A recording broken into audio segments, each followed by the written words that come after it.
The first sign that something was wrong was not the unfamiliar car in my driveway. It was the hydrangeas. For 30 years, I had trimmed those bushes myself every spring. I knew which branch leaned toward the porch, which roots needed extra water, and which pale blue flowers always bloomed 2 weeks before the others. Now half of them had been torn from the ground.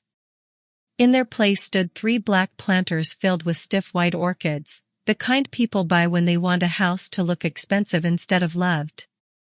I stood at the bottom of the porch steps with my suitcase beside me, pressing my thumb against the brass key I had carried across 2 countries.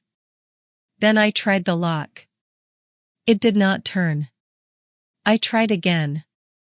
Nothing. Before I could knock, the front door opened.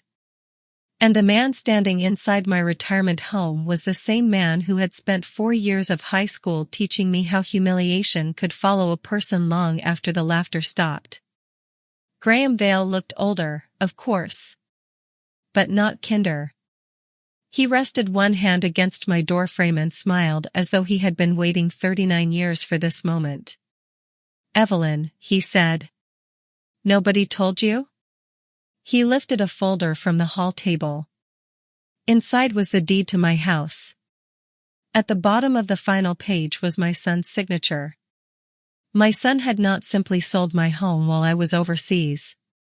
He had sold it to the one man who knew exactly what taking it from me would mean. And what neither of them understood was that I had spent my entire life surviving people who mistook silence for weakness. The morning I left Lisbon, my son sent me a message.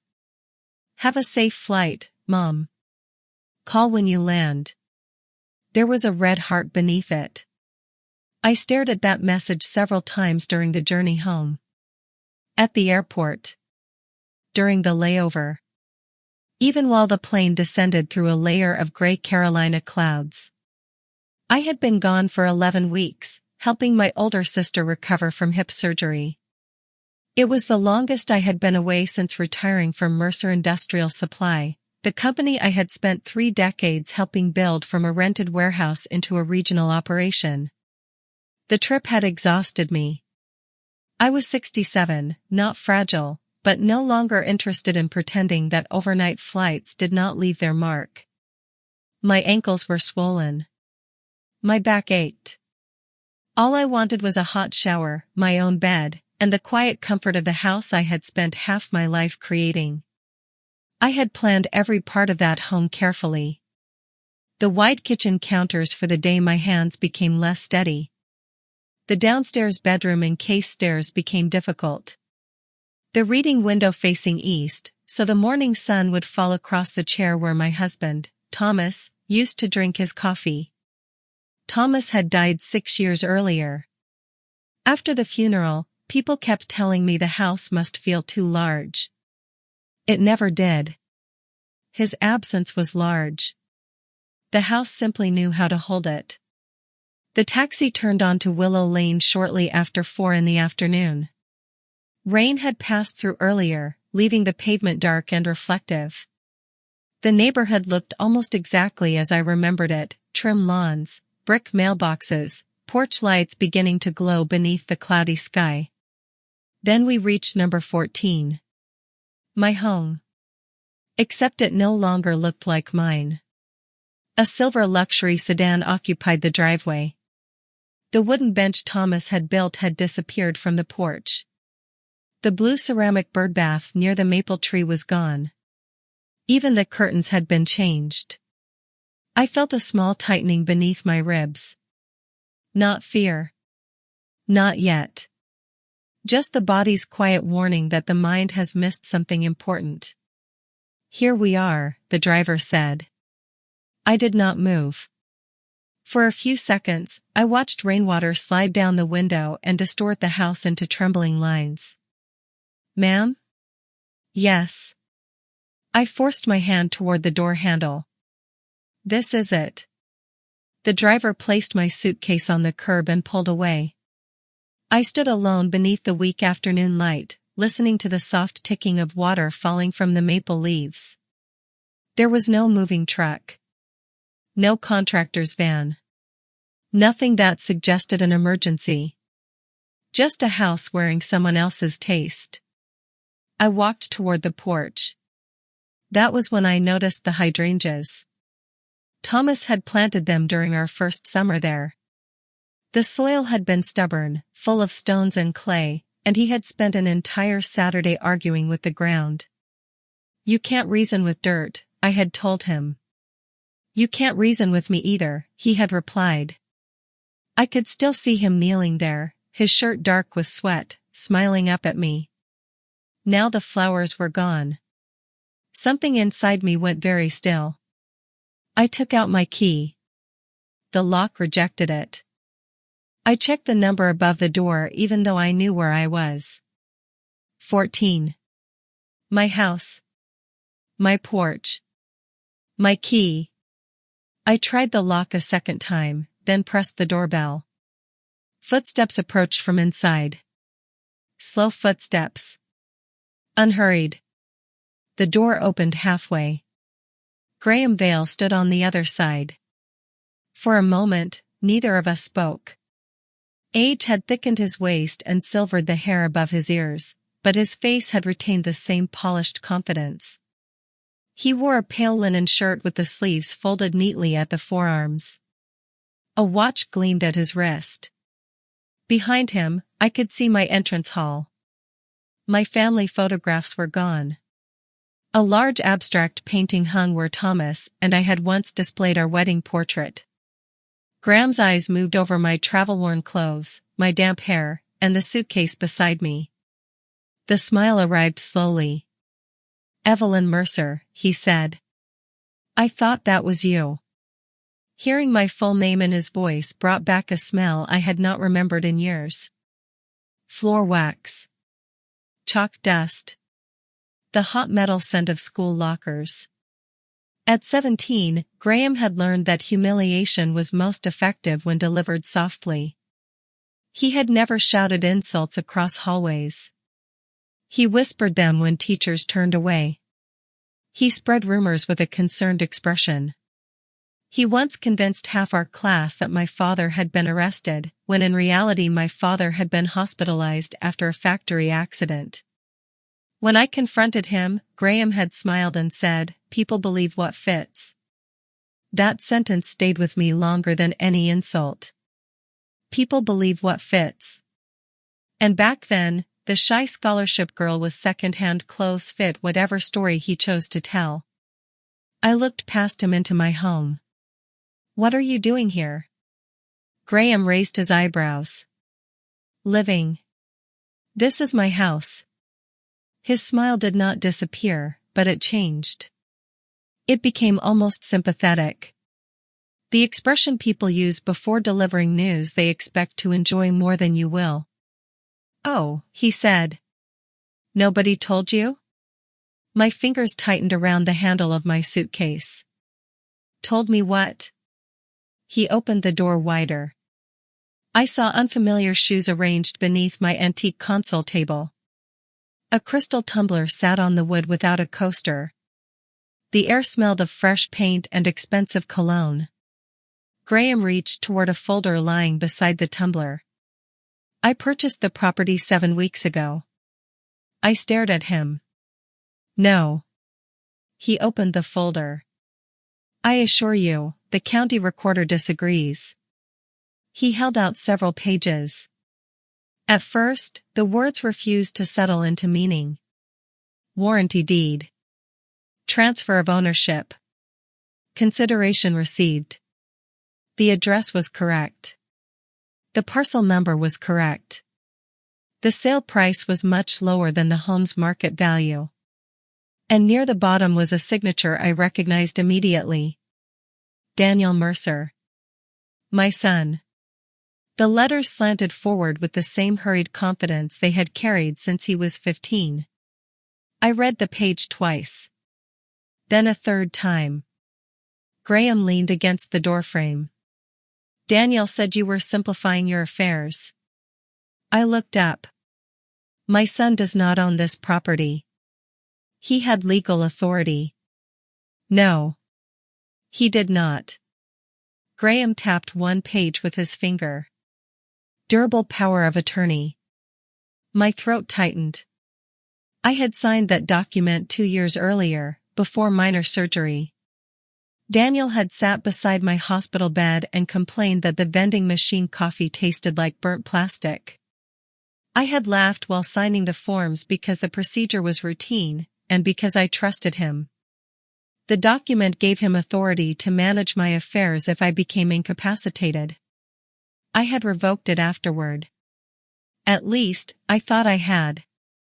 My attorney's office had prepared the revocation.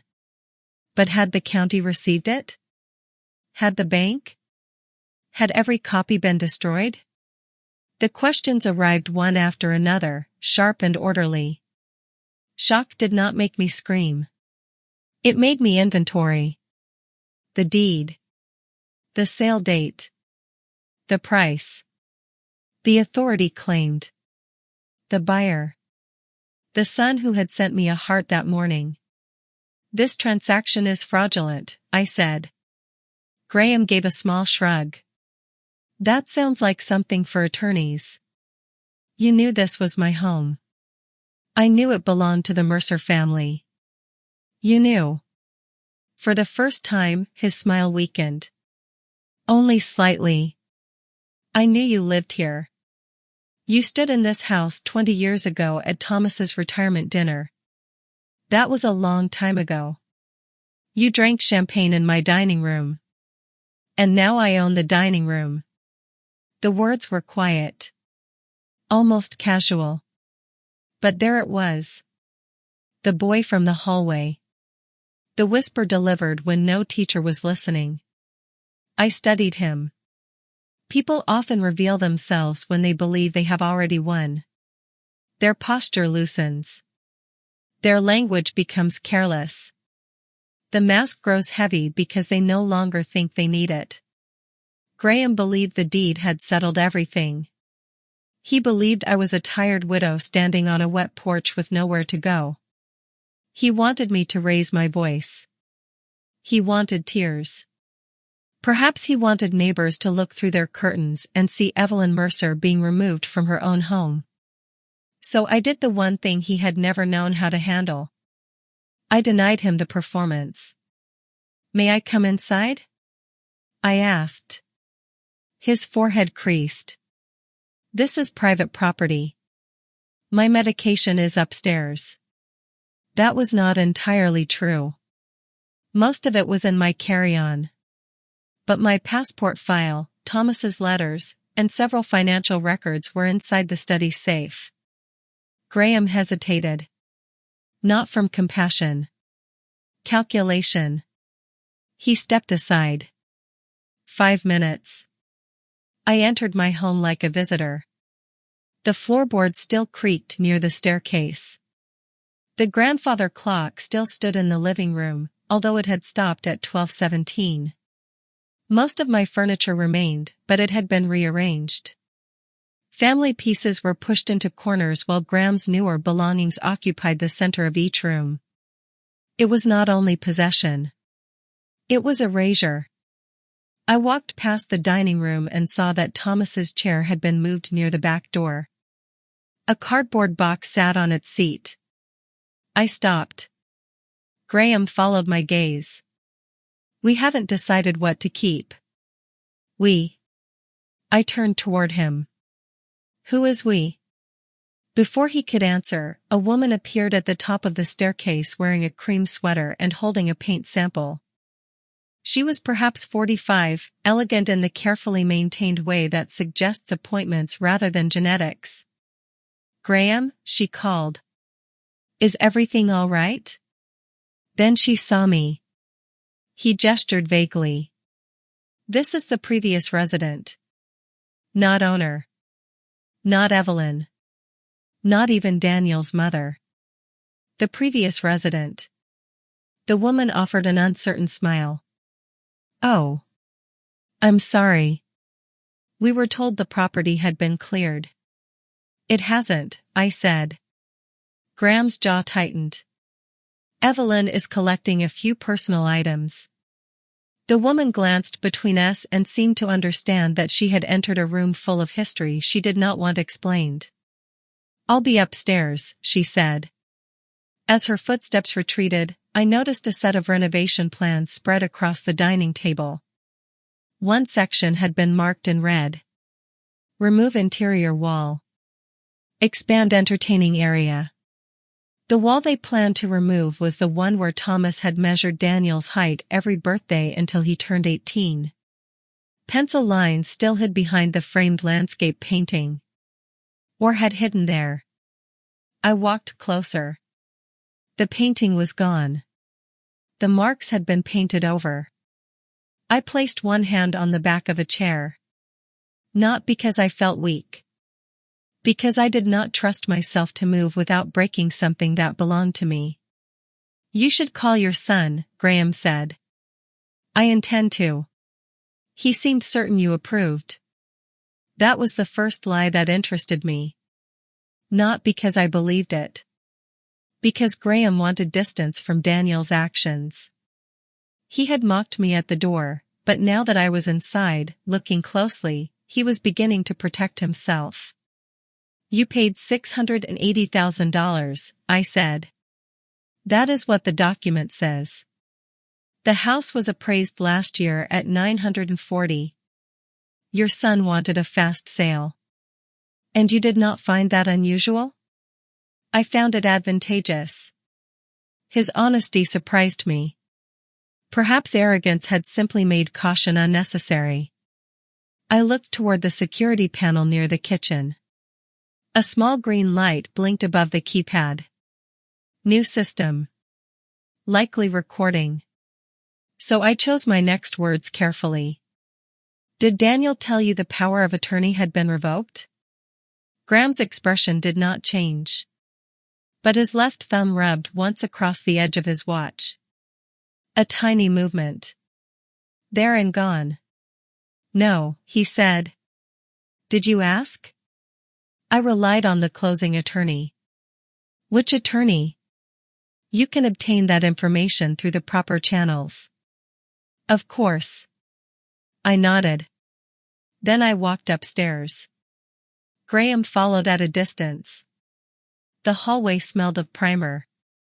My bedroom door stood open.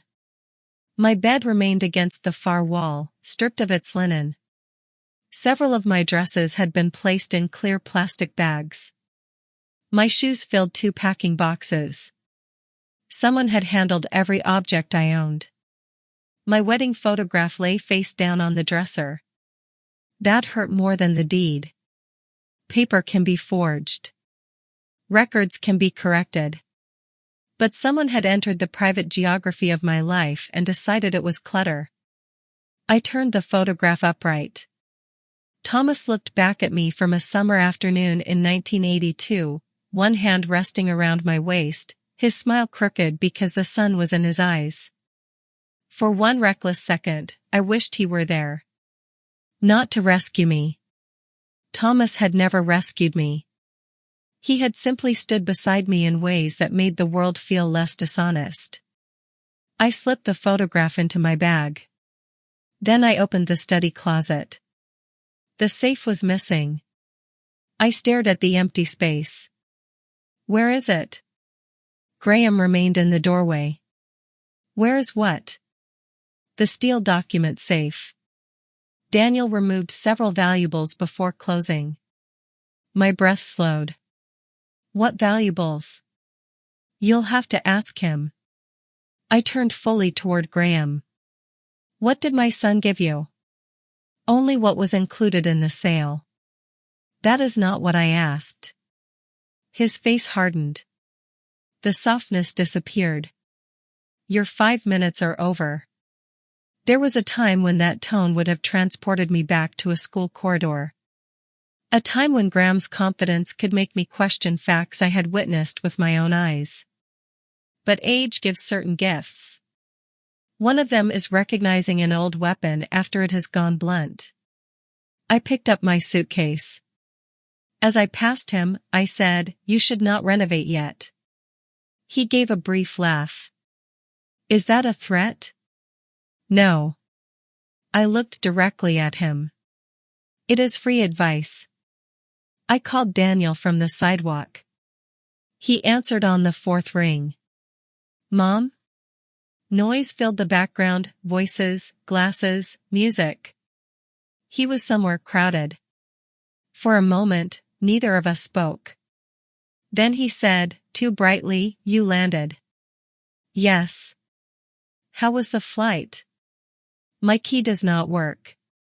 The background noise seemed to retreat, although I knew Daniel had probably moved away from it. Oh. One syllable. No confusion. No concern. Only recognition. I watched a curtain shift in the house across the street. Where are you? I asked. At the office. You are not at the office. A pause. I'm with investors. Come to Willow Lane. Mom, this isn't a good time. I am standing outside my house. Another pause. Longer. Then a sigh that carried something worse than guilt. Annoyance. I was going to explain. When? When you were settled. Settled where? Can we not do this over the phone? Come here. I have a meeting. Daniel. I rarely used his name in that tone. Even as a child, he understood what it meant. He lowered his voice. I'll be there in 20 minutes. He arrived in 43. By then, dusk had settled over Willow Lane. I sat on my suitcase beneath the maple tree while Graham's house, my house, glowed behind me. Through the front windows, I could see him moving between rooms. Once, he paused near the curtains and looked outside. I did not wave. Daniel pulled up in a dark blue convertible I had never seen before. He remained behind the wheel for several seconds, both hands gripping it. My son was 38, but when he climbed out of the car, I saw the 8-year-old boy who used to hide broken things behind his back and hope love would make questions unnecessary. He wore a tailored navy suit with no tie. His hair had been cut shorter since I left. A silver watch circled his wrist. An expensive watch. I noticed because mothers notice what changes. He approached slowly. Why are you sitting out here? I looked at the house. My furniture is inside. Mom. My clothes are inside. I know. Your father's letters are inside. His eyes moved toward the pavement. I can get everything back. You sold the house. He pressed his lips together. I made a decision. You sold property that did not belong to you. I had authority. You had emergency authority. The document didn't say I could only use it in an emergency. It was revoked. His head lifted. No, it wasn't. The certainty in his voice made my stomach turn. What did you do with the revocation? I didn't do anything. Daniel. He looked toward the house, checking whether Graham was watching. He came to me, Daniel said. He said he had been interested in the property for years. Graham Vale came to you? Yes. How did he know you could access my affairs? Daniel rubbed the back of his neck. I mentioned the power of attorney. To him? He's an investor. In what? Daniel's eyes met mine. There it was. The missing piece. Not the whole shape, but enough of an edge to understand that the sale had never been about convenience. You used my house to fund your company. He glanced away. It was an opportunity. What company? You know about Northstar. I did. At least, I knew the version Daniel told people. Northstar Logistics Analytics. A software company he had launched 18 months earlier with 2 former colleagues. He described it with phrases like predictive freight intelligence and automated supply chain optimization.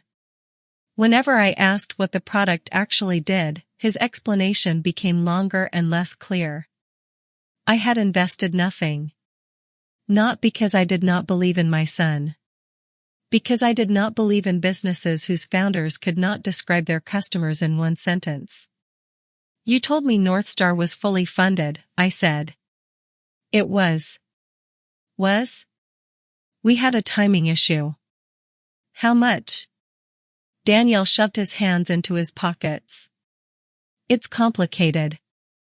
How much money did the company need? We were facing a temporary cash shortage. So you sold my home for $680,000. I didn't keep all of it. The answer came too quickly. A person with nothing to hide would have said, I didn't steal from you. Daniel said he had not kept all of it. I stood. My knees felt stiff from the cold, but my voice remained steady. Where did the rest go? Closing costs. Debt. Operating expenses. And the car?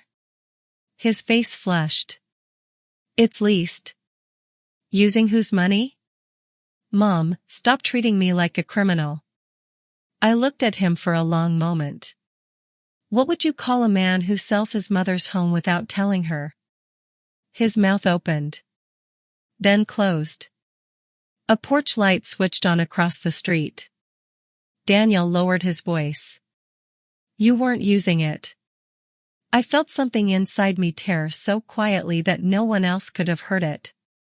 I live there. You were in Europe for almost 3 months. Helping your aunt recover from surgery. I thought you might stay. You thought? You always talk about how much you love Lisbon. I also love the ocean. That does not mean you may sell me to it. That's not fair. No, Daniel. Fair would have been asking. His frustration rose. I could see it in the tension around his mouth. He had expected anger. Anger could be dismissed. He had expected tears. Tears could be called manipulation. What he had not expected was to hear his reasoning repeated back to him without decoration. The house was too much for you, he said. The maintenance, the taxes, all those rooms you don't use. I was solving a problem before it became one. For whom? For both of us. Where did you expect me to live? I found you a place. I almost laughed. Not because anything was funny. Because betrayal sometimes becomes so complete that the mind briefly mistakes it for absurdity. Daniel reached into his jacket and removed a folded brochure. He offered it to me. Harbor Grove Active Living. The cover showed 2 silver-haired women laughing beside a swimming pool. I did not take it. It's a beautiful community, he said. They have gardens, classes, transportation. You sold my house and selected a room for me? It's a 2-bedroom villa. Did you visit it? Yes. Did you choose the curtains too? His face tightened. You're making this harder than it needs to be. That sentence ended something. Not my love for him. Love does not disappear on command. But the part of love that automatically protects a person from the consequences of their choices, that part stepped back. Very quietly. Very finally. The front door opened behind us. Graham walked onto the porch holding 2 glasses of wine. He handed one to the woman in the cream sweater, who stood beside him beneath my porch light. They watched us without pretending not to. Daniel noticed them. His posture changed immediately. His shoulders straightened. His voice became calmer. Performative confidence. Can we go somewhere private? He asked. You brought my private life here. Mom. How long has Graham been involved with Northstar? Daniel said nothing. I looked at the house. Then at the new car. Then at the watch. The sale price had been too low. Graham had known about the power of attorney. Daniel was speaking to him as an investor. And the document safe was missing. This was not a desperate decision made in one panicked afternoon. It had structure. Planning. Cooperation. How long? I repeated. 6 months. The answer was barely audible. Is he a lender? A strategic partner. What does that mean? He put money into the company. In exchange for what? Equity. How much? Daniel's jaw moved. 22%. I looked toward Graham. He raised his glass slightly. Not a toast. An acknowledgement. Then I understood why he had bought the house himself instead of allowing it to enter the open market. The price was not simply advantageous. It was leverage. Graham had invested in my son's company. My son had used my home to keep that company alive. And now the same man held a piece of both. What else did you give him? I asked. Daniel's expression changed. Only for a second. But I saw it. Fear. Not guilt. Fear. That's all. It was a lie. And suddenly the house was no longer the most important thing he had taken. What was in the safe? I asked. I don't know. You removed it. It's in storage. Which storage facility? I'll send you the address. Send it now. My phone is in the car. It was in your hand when you arrived. His eyes dropped toward his empty fingers, caught by the simple fact. Daniel had always been a poor liar when he felt rushed. Thomas used to say our son told lies like a man carrying an overfilled cup. Watch his hands, and you would see the spill before he noticed it himself. I stepped closer. Were my business records in that safe? His silence answered me. Years earlier, when Mercer Industrial Supply was acquired, I had retained shares in 2 private distribution companies. The holdings were not glamorous. They did not appear in magazines. They did not place my name on buildings. But they provided steady dividends. Daniel knew they existed. He did not know their full value. At least, I had never told him. Did you access my financial files? No. Did Graham? No. You answered too quickly. I'm done being interrogated on the street. Daniel turned toward his car. I reached out and touched his sleeve. He stopped. It was the first physical contact between us since I returned. I remembered holding that arm when it was small enough to fit inside my palm. I remembered teaching him to cross the road. Bandaging his elbow after he fell from his bicycle. Sitting beside him through fevers. Applauding too loudly at a school play because he had forgotten one line and recovered. Memory is cruel during betrayal. It does not erase the love that came before. It places it beside the damage and makes you look at both. Did you ever consider calling me? I asked. His face softened. For one moment, I saw shame. Then he defended himself against it. You would have said no. Yes. Exactly. No, Daniel. That is not permission. His eyes filled, but his voice became colder. You never believed in me. There it was. The story he had told himself. Not that he had stolen from me. That I had forced him to steal by refusing to believe. I believed you were capable of building something honest, I said. You always questioned everything. That was my job for 30 years. I'm not one of your employees. No. I released his sleeve. You are my son. That is why I expected more. He flinched. Graham called from the porch. Daniel. Just his name. Nothing else. But my son responded like a man hearing his employer. He looked toward the house immediately. And in that small movement, I saw the true arrangement between them. Graham was not Daniel's partner. He was his owner. My son had sold my home to buy freedom for his company, only to place himself deeper inside another man's control.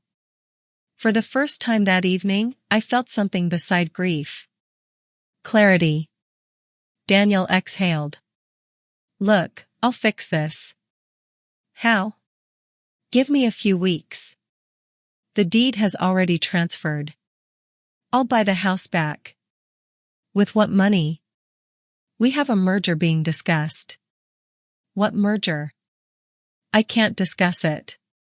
Then you cannot promise to buy anything. He looked exhausted now. The expensive suit seemed to hang differently on him. I need you not to contact the police tonight. I watched his face. Why tonight? Because nothing is clear yet. What becomes clear tomorrow? Mom, please. The word please carried more fear than remorse. I glanced toward Graham again. He was no longer smiling. The woman beside him had gone inside. He stood alone beneath the porch light, watching us closely. Daniel stepped nearer and lowered his voice. If this becomes public before the deal closes, Northstar is finished. What deal? I told you, I can't. Then I cannot help you. You don't understand what's at stake. My home. More than the house. His eyes moved briefly toward Graham. There. Another spill from the overfilled cup. What did Graham make you sign? I asked. Daniel's face strained. Nothing. What did he make you sign? Keep your voice down. I did. That frightened him more. Did you pledge company shares? He looked away. Did you pledge my assets? No. Did you use my name? No. The second answer had a slight delay. Enough. I felt the shape of the situation widening beyond what I could see. The house was visible. The deed was visible. But beneath them were documents, obligations, promises, and perhaps accounts Daniel believed I would never examine. I could have called the police from the sidewalk. I could have screamed until neighbors gathered. I could have walked back into the house and refused to leave. All of those responses would have been understandable. And all of them would have warned Graham exactly how much I knew. The truth was, I knew almost nothing. Not yet. So I picked up my suitcase. Daniel blinked. Where are you going? To a hotel. You can stay at my place. No. Mom, don't be dramatic. I looked at him. He seemed to hear the cruelty of the sentence only after it had already left him. I'm sorry, he said quickly. I didn't mean. Yes, you did. I pulled the suitcase handle upright. I will contact you when I am ready. What does that mean? It means you should enjoy your meeting. Mom. I started walking. He followed for several steps. Please don't call anyone tonight.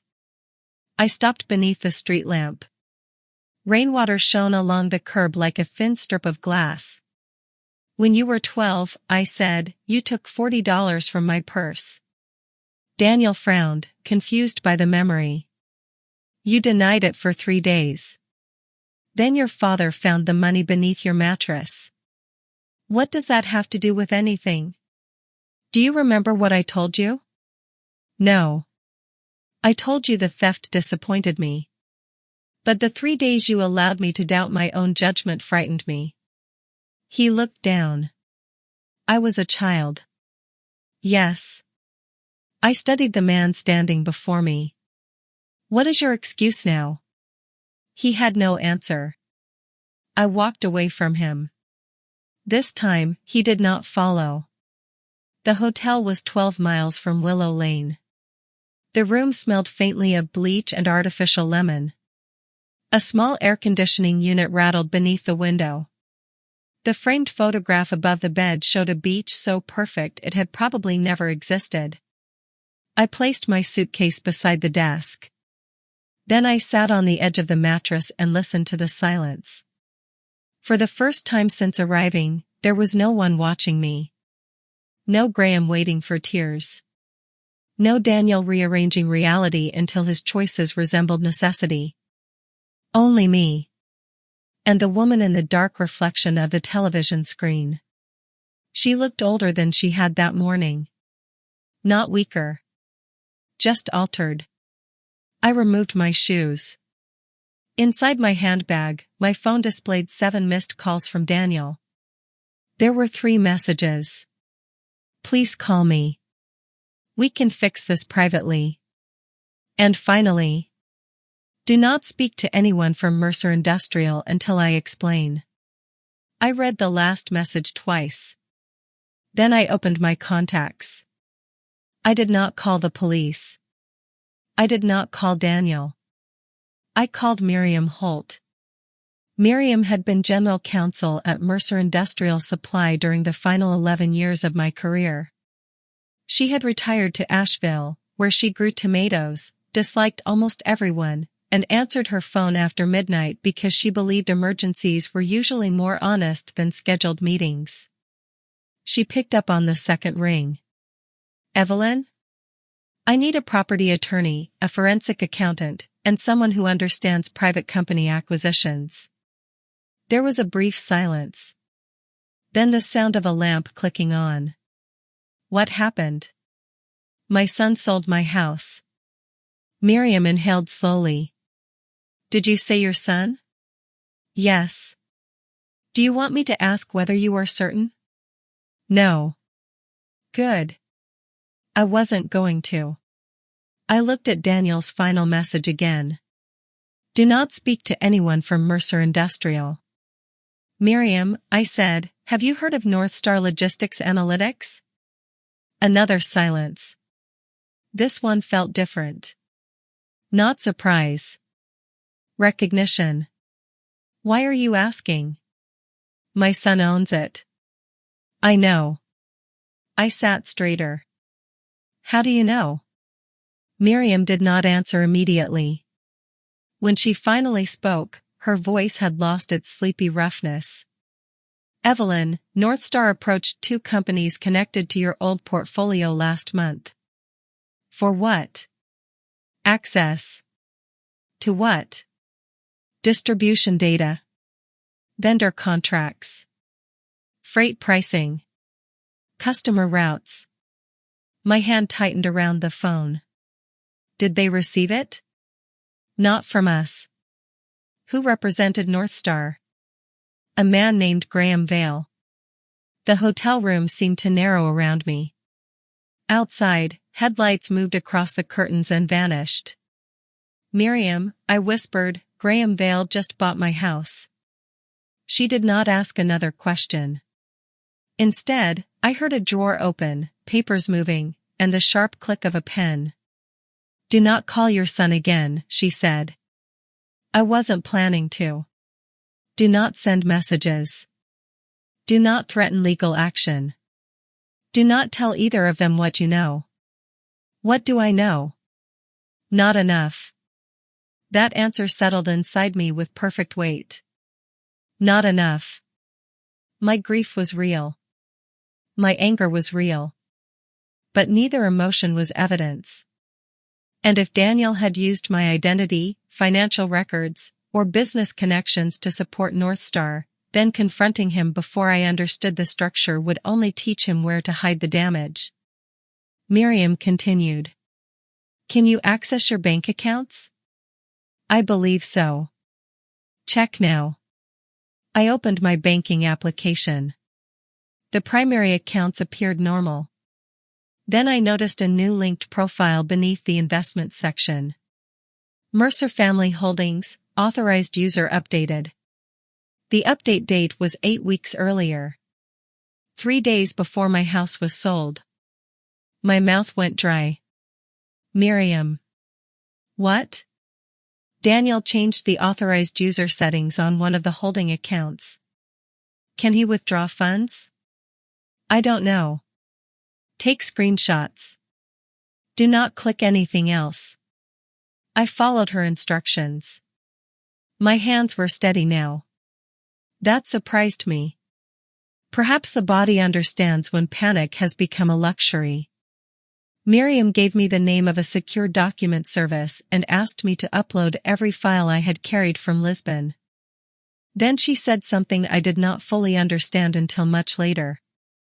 You need to disappear. I'm sitting in a hotel. Not physically. Financially. Socially. Strategically. I looked toward the dark window. Daniel expects me to fight him. Yes. Graham expects me to collapse. Yes. What do you expect? Miriam paused.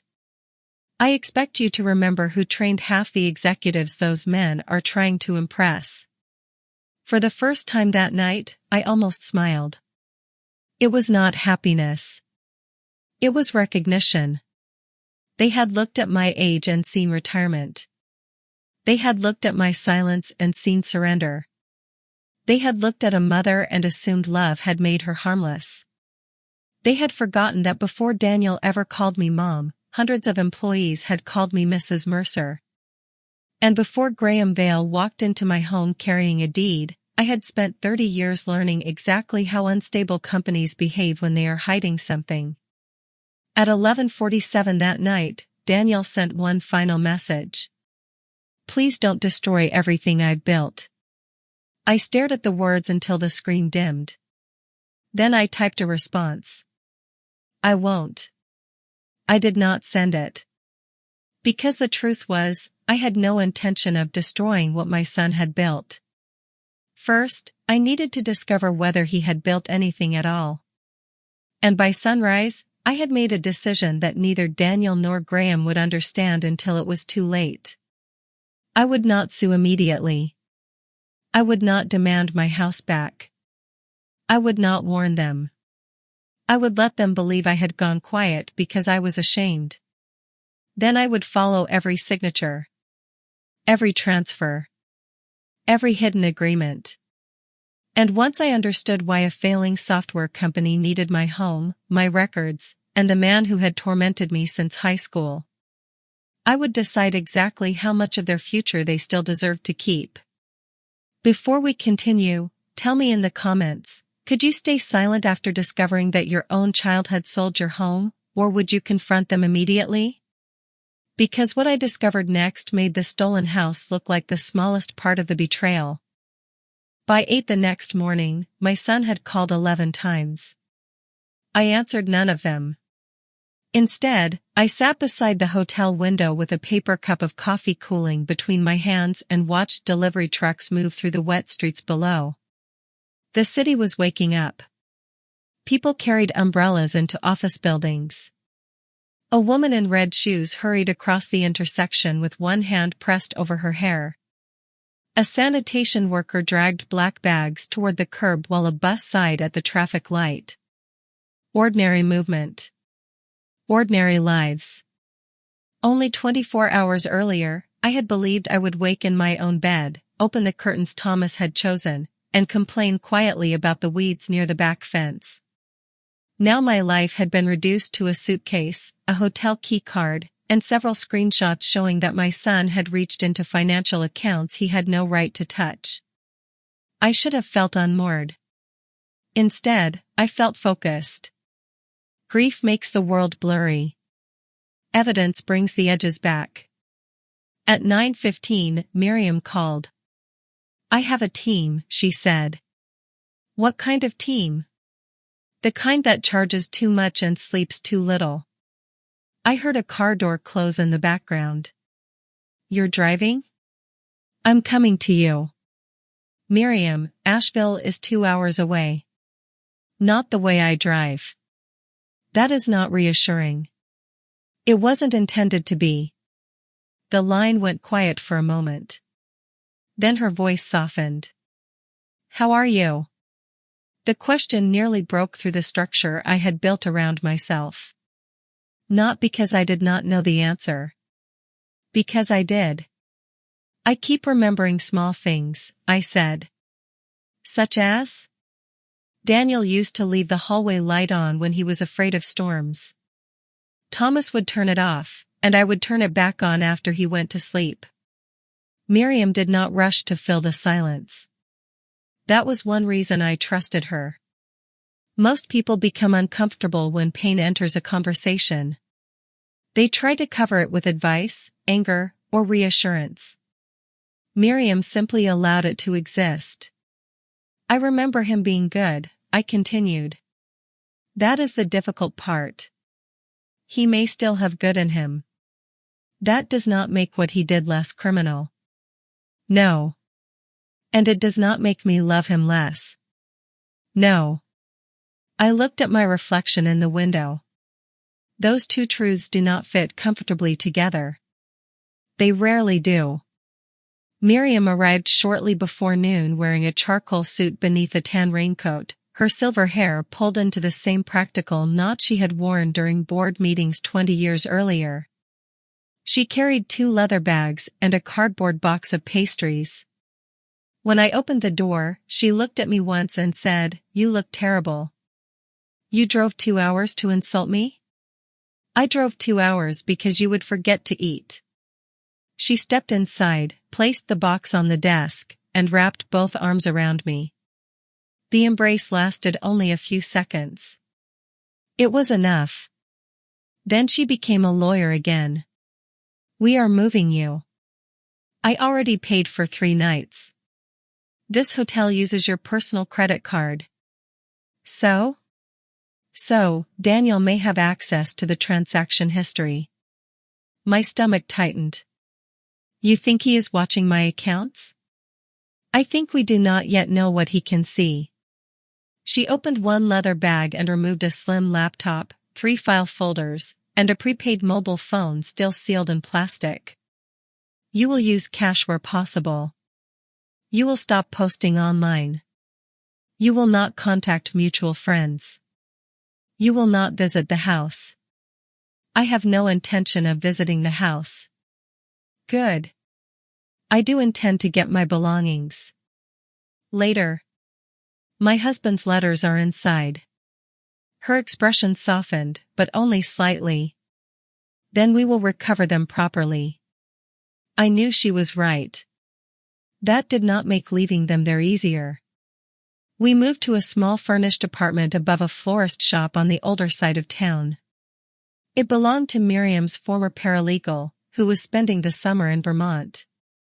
The place had slanted floors, narrow windows, and a kitchen table scarred by years of hot pans. Every morning, the air smelled faintly of roses and damp soil from the shop downstairs. It was nothing like my house. That helped. Imitations would have been crueler. Miriam turned the dining table into a command center. 1 laptop. 2 legal pads. A portable scanner. 3 secure phones. And a whiteboard divided into 4 sections. Property. Northstar. Financial access. Graham Vale. She handed me a black marker.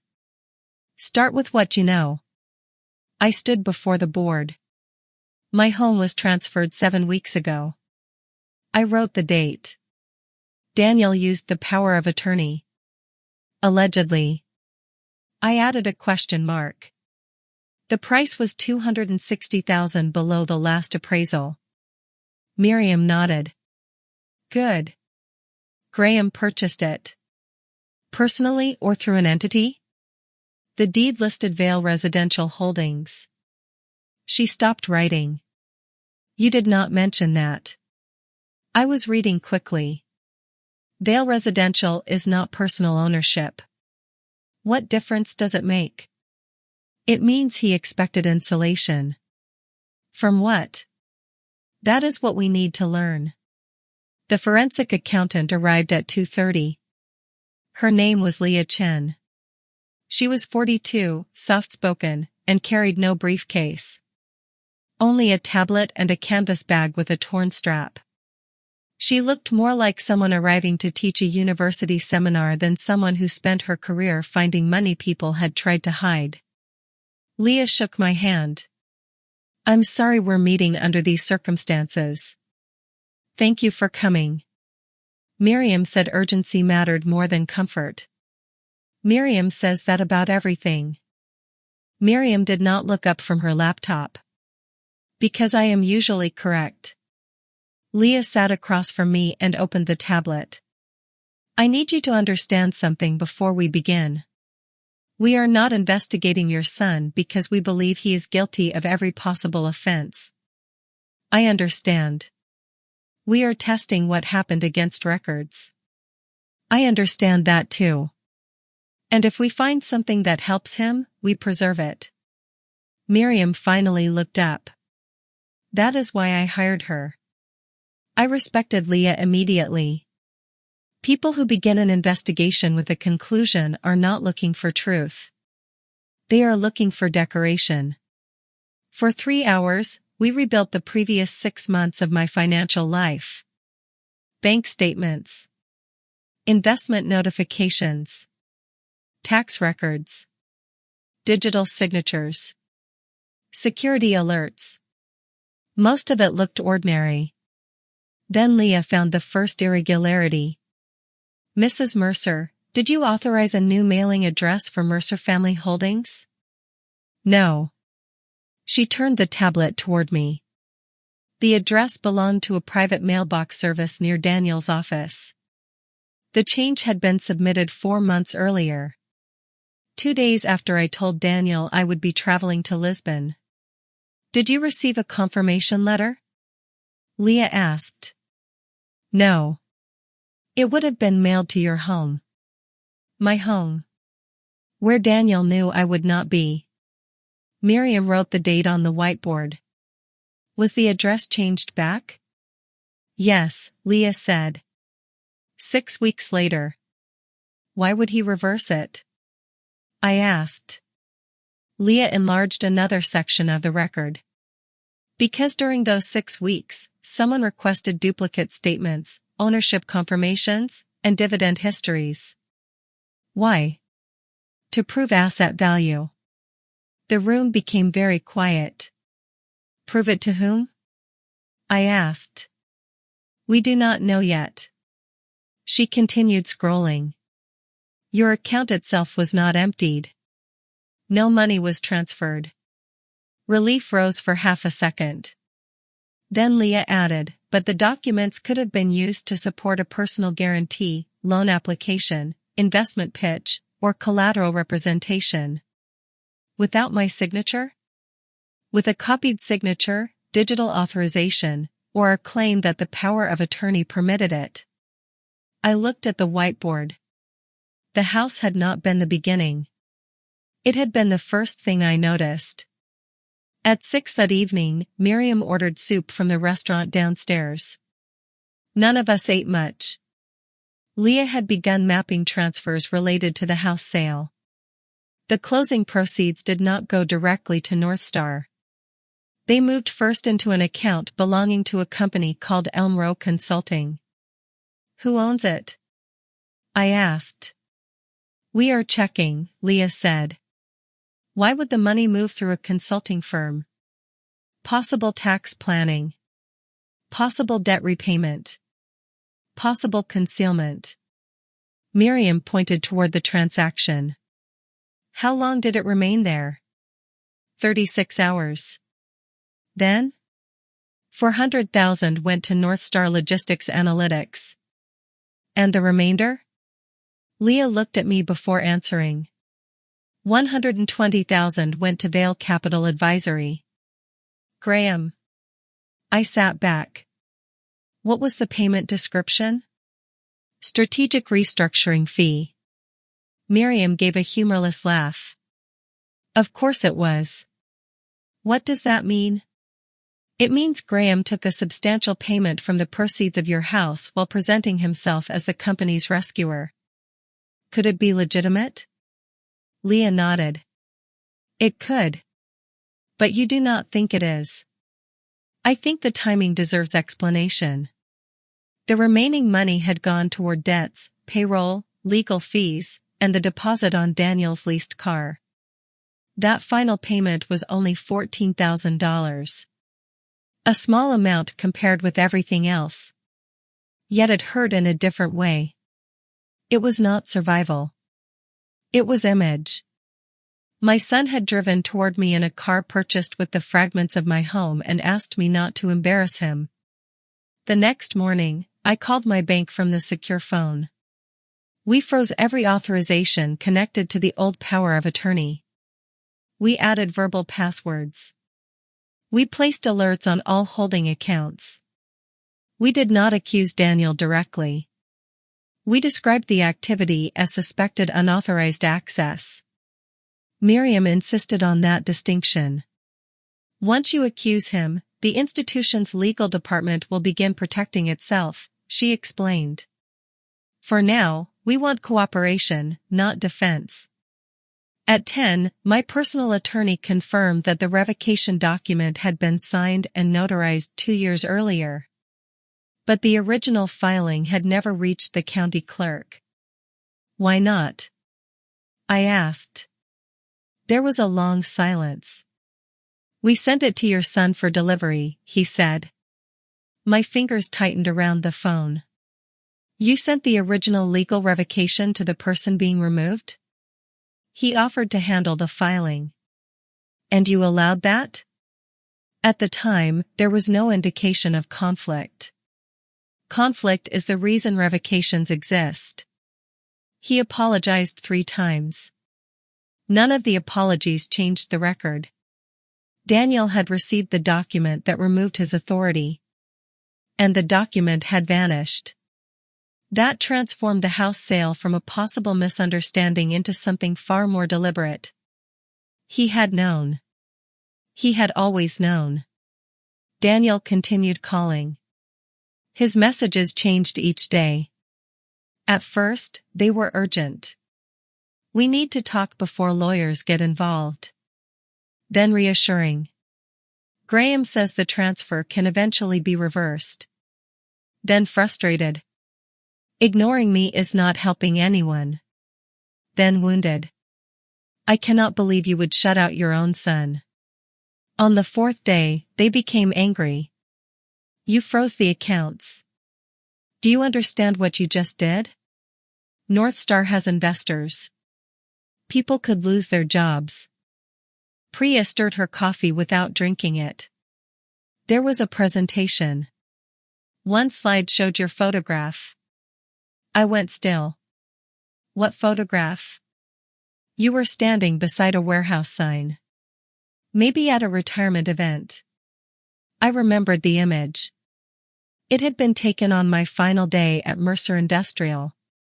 Employees had gathered outside the original warehouse, the same one we had rented when the company began. Daniel had asked for a copy. I thought he wanted it because he was proud of me. What did the slide say? Priya closed her eyes briefly, trying to remember. Something like, 3 generations of logistics leadership. 3? Graham's father had owned a trucking company. Of course. Graham had inserted himself into the history. My career. His family name. Daniel's company. 3 generations woven together to create credibility none of them possessed individually. Did investors believe I was involved? I asked. Yes. The answer was immediate. And Halcyon? Priya hesitated. I don't know. What do you know? They asked for proof of partner relationships. That is when things became tense. How tense? Daniel wanted signed letters of commercial intent. From whom? Several distribution companies. 2 had ties to your old firm. Did he receive them? No. Then what happened? Priya's fingers tightened around the spoon. Graham said there were other ways to demonstrate commitment. Miriam leaned forward. What ways? I left before I found out. Why did you leave? Priya looked directly at me. Because they asked me to backdate a client approval document. The cafe noise seemed to fade. Did you do it? No. What document? A data sharing authorization. For which client? She named one of the companies in my investment portfolio. A company whose quarterly statements had been requested through the changed mailing address. The pieces were no longer scattered. They were beginning to connect. Before Priya left, she reached into her bag and removed a small flash drive. I copied my personal performance records before I resigned, she said. There may be emails attached. Miriam did not touch it. Were you authorized to retain them? I don't know. Then keep it. Priya looked disappointed. We cannot ask you to hand over material illegally, Miriam explained. But you should preserve it. Do not alter anything. Do not delete anything. Speak to your own attorney. Priya placed the drive back in her bag. At the door, she turned toward me. I'm sorry. For what? For believing him. I thought of Graham's words from high school. People believe what fits. You are not the first person, I said. That evening, I received a message from an unfamiliar number. Mrs. Mercer, Daniel said you are having memory issues. Please call me so we can resolve the property misunderstanding. Graham. I read it twice. Memory issues. There it was. The next story. My son and Graham could no longer rely only on the power of attorney, because the revocation was now known. So they were creating a reason the revocation might not matter. If I were confused. If I were declining. If I had approved the transaction and forgotten. Then Daniel was not a thief. He was a concerned son managing an aging mother's affairs. The cruelty was almost elegant. Not loud. Not dramatic. Plausible. People believe what fits. A 67-year-old widow. A devoted son. A complicated financial decision. A harmless misunderstanding. Miriam watched my face. What did he say? I handed her the phone. She read the message. Then she looked at me carefully. This is not random. I know. They may be preparing an incapacity argument. I know. How do you feel? I took the phone back. Insulted. Only insulted? No. I stood and walked toward the window. Below us, the florist was closing. Buckets of lilies and carnations stood beneath the striped awning. A young employee swept wet leaves from the pavement. I feel frightened, I admitted. It was the first time I had said it aloud. Not frightened of losing the house. Not frightened of court. Frightened of being rewritten. My age used against me. My silence treated as confusion. My grief presented as instability. I read every message. I saved every voicemail. I answered none. Silence is not empty. People fill it with what they fear most. Daniel began revealing information because he could no longer control what I might know. In one voicemail, he mentioned a financing deadline. In another, he accused me of sabotaging a pending merger. Then he said the name that changed the direction of our investigation. Halcyon Freight Systems. Miriam paused the recording. Play that again. We listened. Daniel's voice was strained. You don't understand. Halcyon is doing final due diligence this week. If they see frozen authorizations or hear fraud allegations, the entire transaction could collapse. Leah searched the name. Halcyon Freight Systems was a mid-sized logistics company based in Ohio. They operated warehouses, freight brokerage services, and route optimization software across 6 states. More importantly, one of the private distribution firms in my old portfolio used Halcyon as a regional carrier. Northstar is not merging with them, Miriam said after reading the public filings. How can you tell? Halcyon is too large. This would be an acquisition. Daniel called it a merger. Founders prefer that word when they are losing control. By the end of the week, Leah had enough information to form a preliminary picture. Northstar had raised nearly $4 million during its first year. The company had spent heavily. Office space, executives, marketing, conferences, consultants, luxury client dinners. The software itself had never progressed beyond limited pilot programs. Revenue was inconsistent. 3 major customers had left. 2 developers had resigned. Payroll had been delayed twice. Northstar was not merely struggling. It was running out of time. Why would Halcyon buy it? I asked. The technology, Leah said.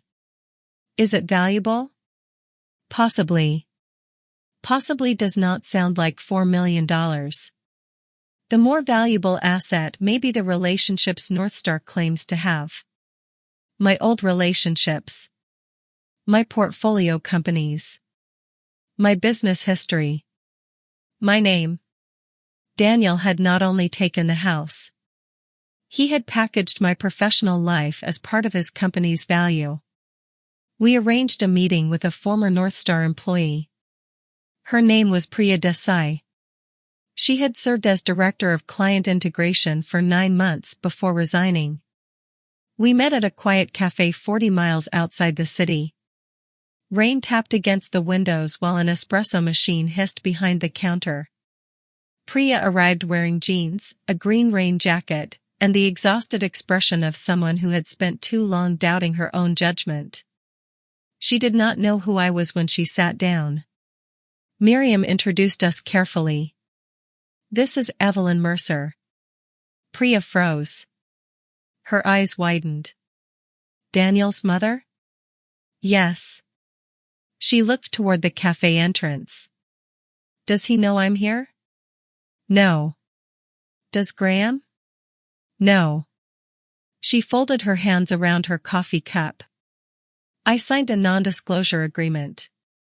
We are not asking for trade secrets, Miriam said. We are asking whether my client's identity or assets were represented without permission. Priya looked at me. For several seconds, she said nothing. Then she whispered, I thought you were involved.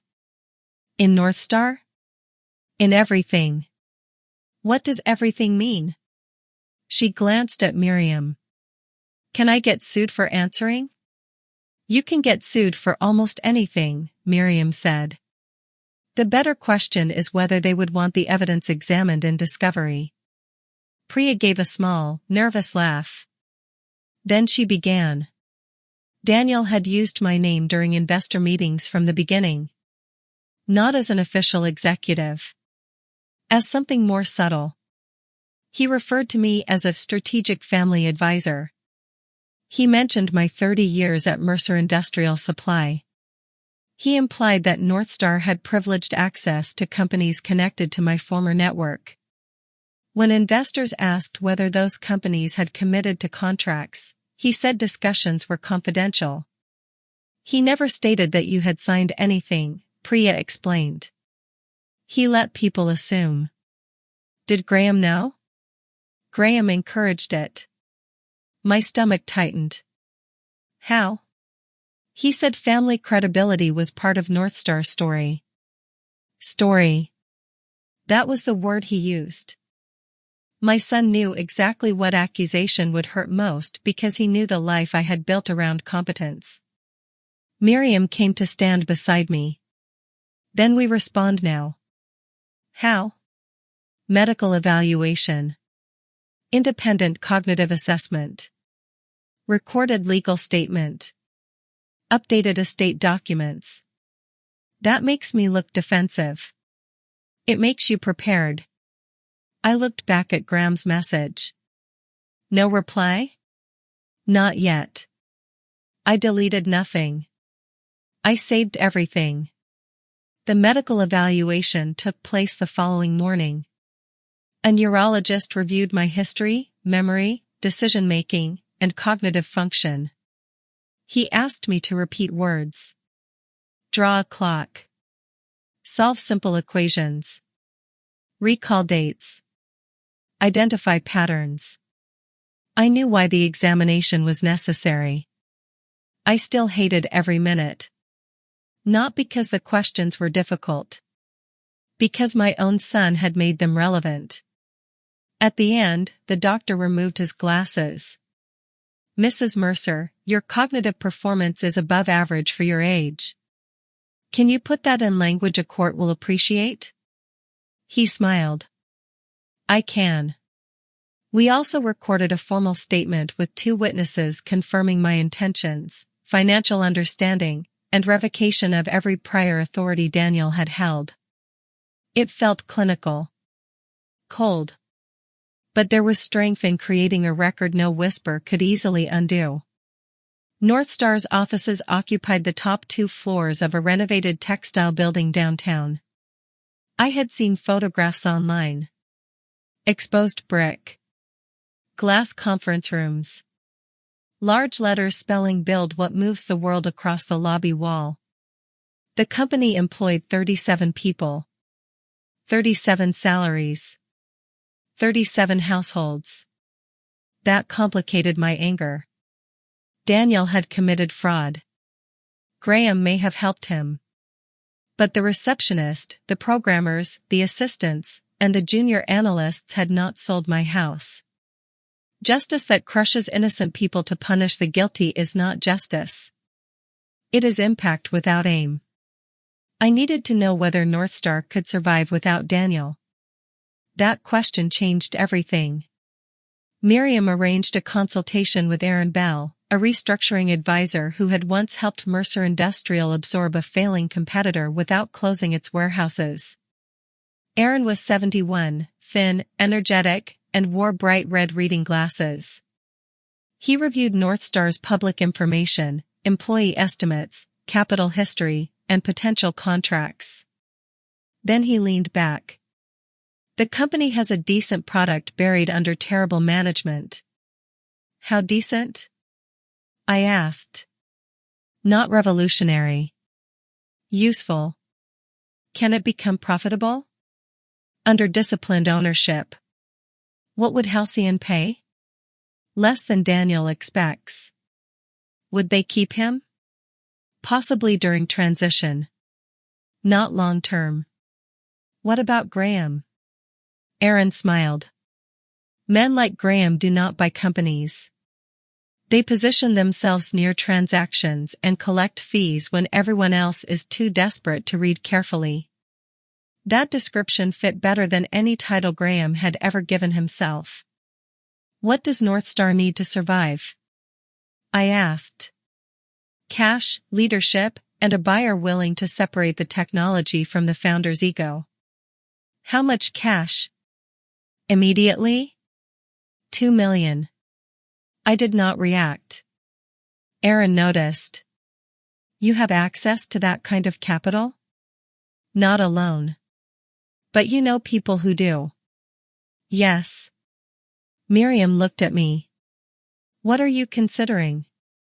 I stared at Northstar's organizational chart. Daniel Mercer. Founder and Chief Executive Officer. Graham Vale. Strategic Advisor. Below them were dozens of names belonging to people who had no idea the company's survival had been purchased with stolen property. I am considering whether the house is the only asset they undervalued. The first opportunity arrived 2 days later. Halcyon delayed its acquisition discussions. The reason was not public, but Aaron heard through industry contacts that Northstar had failed a preliminary compliance review. Daniel's messages became frantic. "Whatever you told the banks, reverse it. You are hurting innocent employees. I will put the house back in your name after the deal. Then, please, Mom. I'm asking you as your son." I listened to that voicemail alone. His voice broke near the end. For several minutes, I sat at the kitchen table staring at the roses in a glass jar. I wanted to call him. Every part of me trained by motherhood wanted to end his fear. To tell him where I was. To make him eat. To ask whether he was sleeping. That instinct did not disappear because he had betrayed me. That was the hardest truth. I could protect myself from Daniel's decisions. I could not protect myself from loving him. My hand moved toward the phone.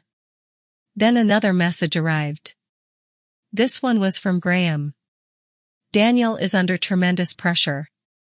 A responsible mother would not worsen his condition." I set the phone down.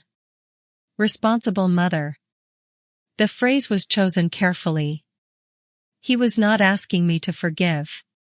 He was reminding me of the role he expected me to perform. Absorb the damage. Protect the son.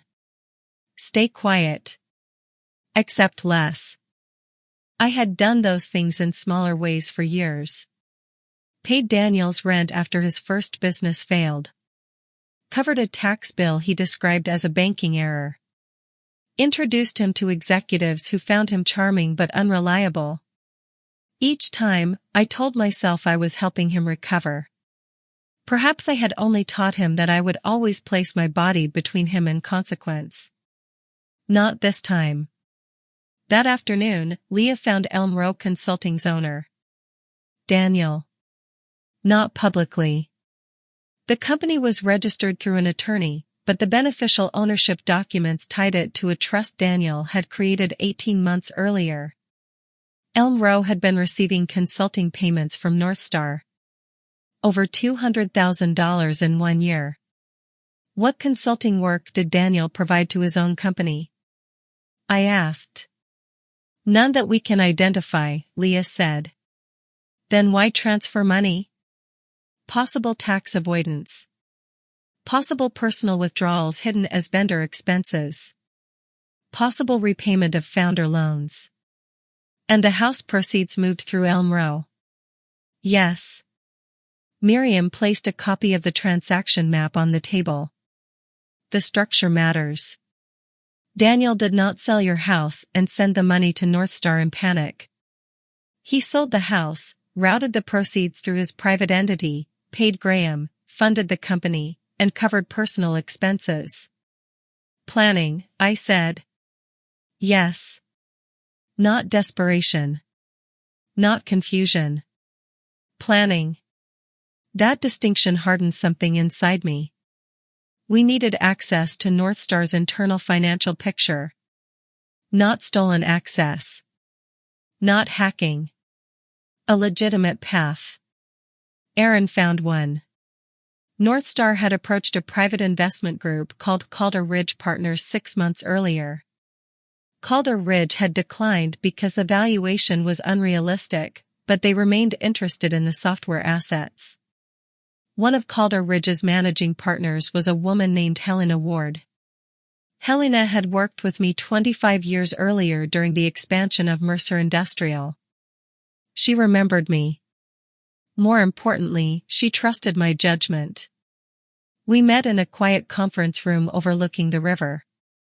Helena was 70, tall, composed, and wore a pro-gray suit without a single visible wrinkle.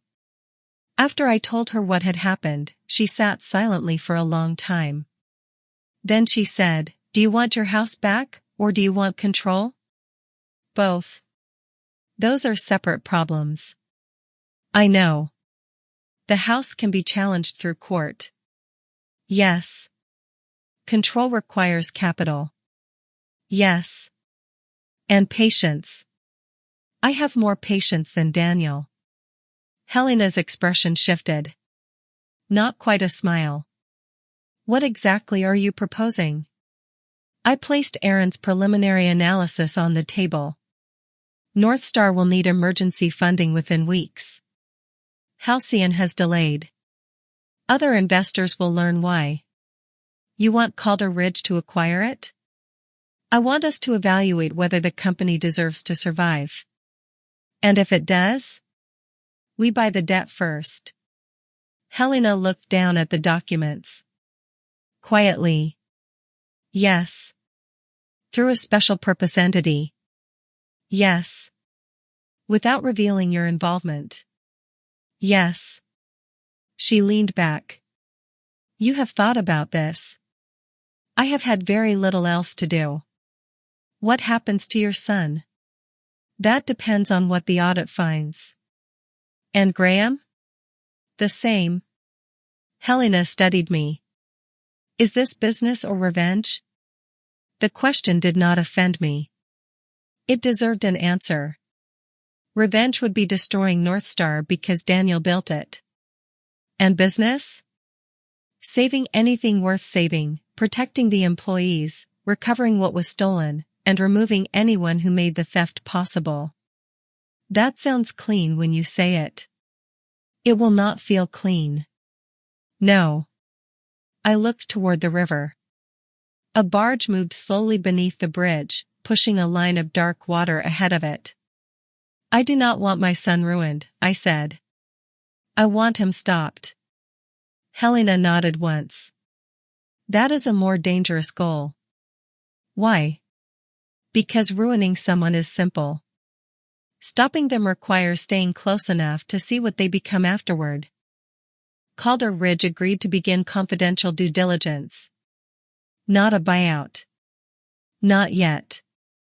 An evaluation. We created a new acquisition vehicle called Marrow Creek Holdings. The name meant nothing to anyone except me. Marrow Creek was where Thomas had taken Daniel fishing when he was 10. Daniel had caught nothing all day and cried because he believed he had disappointed his father. Thomas had told him, the point is not always what you bring home. Sometimes it is learning how long you can sit with yourself. Daniel had forgotten that lesson. I had not. Marrow Creek approached Northstar through an investment bank. The proposal was simple. Emergency capital in exchange for convertible debt, audit access, and the right to purchase controlling equity if financial conditions deteriorated. Northstar responded within 3 hours. Daniel did not know who stood behind the offer. Neither did Graham. Through Marrow Creek's attorney, we insisted on strict confidentiality. No public announcement. No direct contact with ownership principals. All communications through representatives. The first response from Northstar was confident. They described themselves as a high-growth technology firm experiencing temporary liquidity pressure due to delayed strategic integration. In ordinary English, they were running out of money because Halcyon had stepped back. Marrow Creek requested payroll records. Client contracts. Intellectual property ownership. Debt schedules. Founder compensation. Related party transactions. And every document supporting representations made to potential customers. Daniel resisted the final category. That told us it mattered. The negotiations became a psychological study. Northstar wanted money quickly. Marrow Creek wanted information first.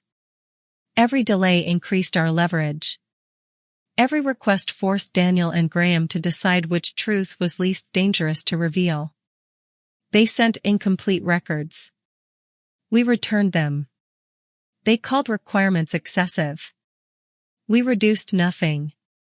They claimed urgency. We acknowledged it without changing our pace.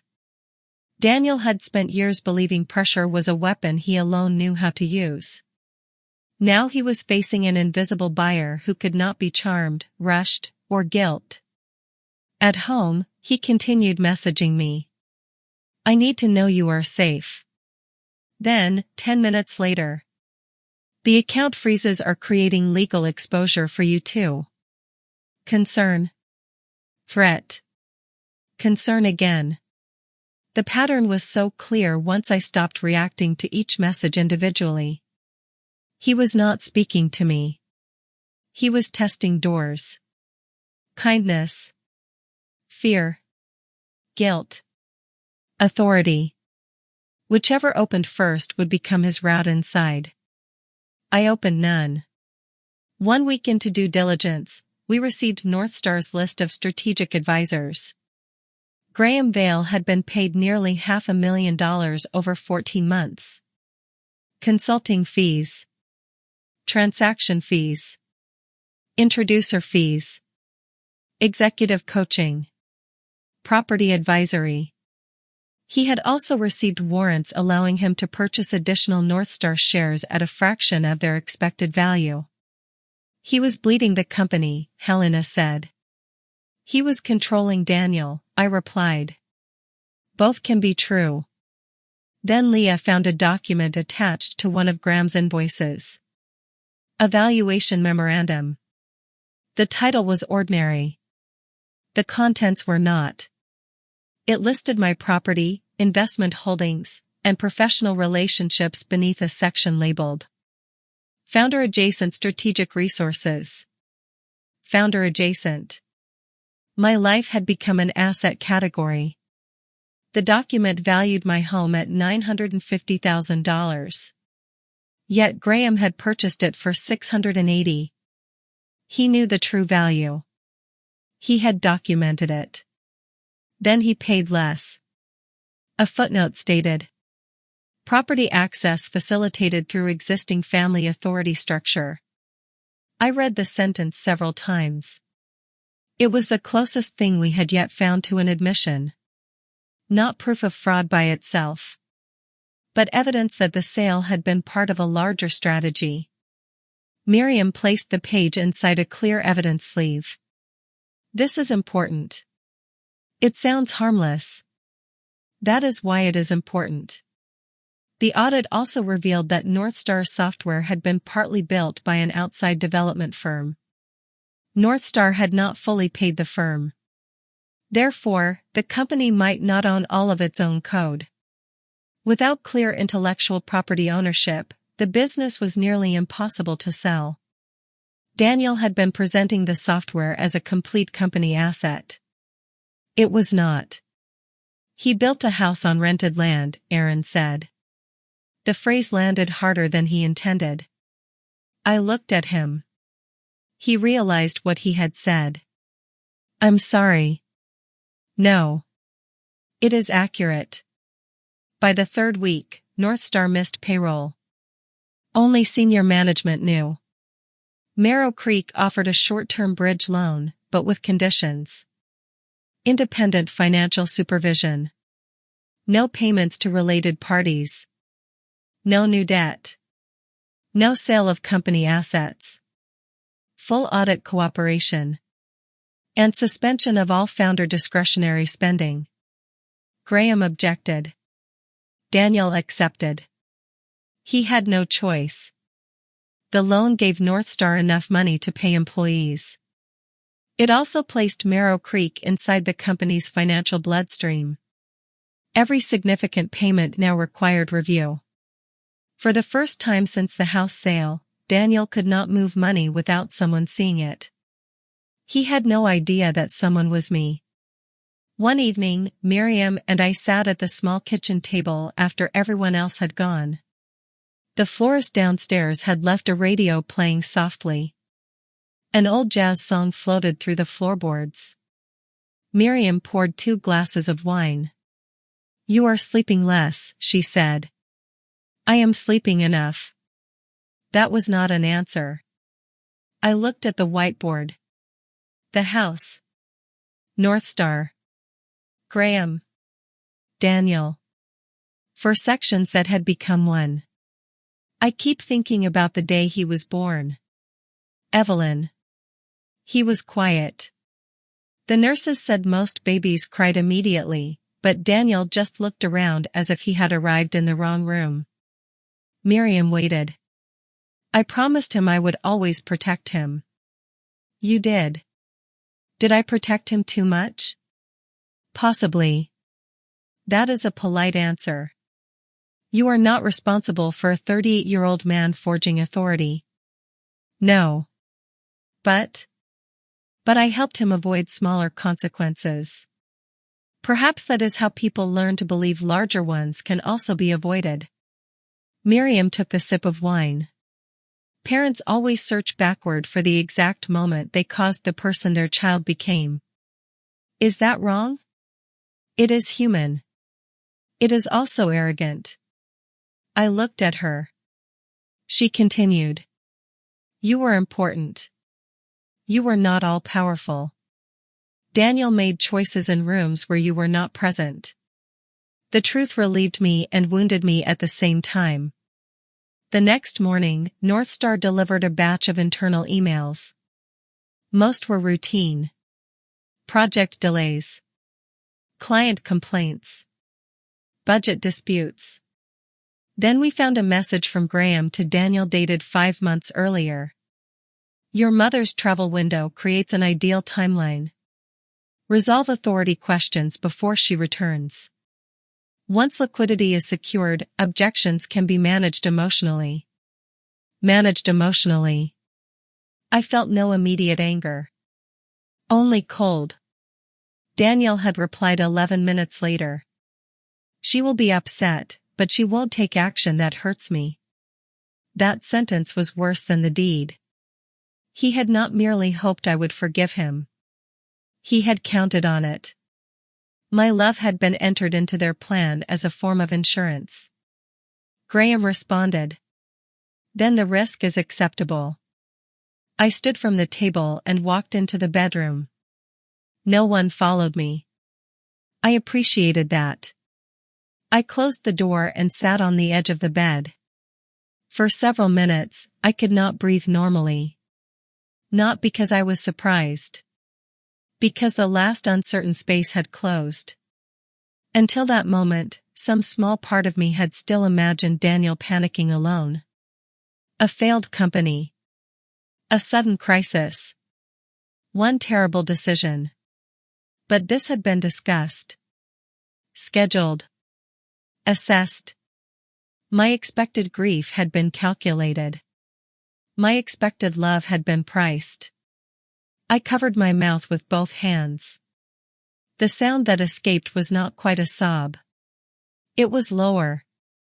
The body's response when sorrow becomes physical. After a while, Miriam entered. She sat beside me without speaking. I want to call him, I said. I know. I want to ask how he could write that. I know. I want him to hear what he did to me. He knows what he did. No. He knows the transaction. I wiped my face. He does not know the cost. Miriam looked toward the closed door. Perhaps he never will. That is not enough. It may have to be. I hated that answer. Because it was possible. Justice can return property. It can recover money. It can impose consequences.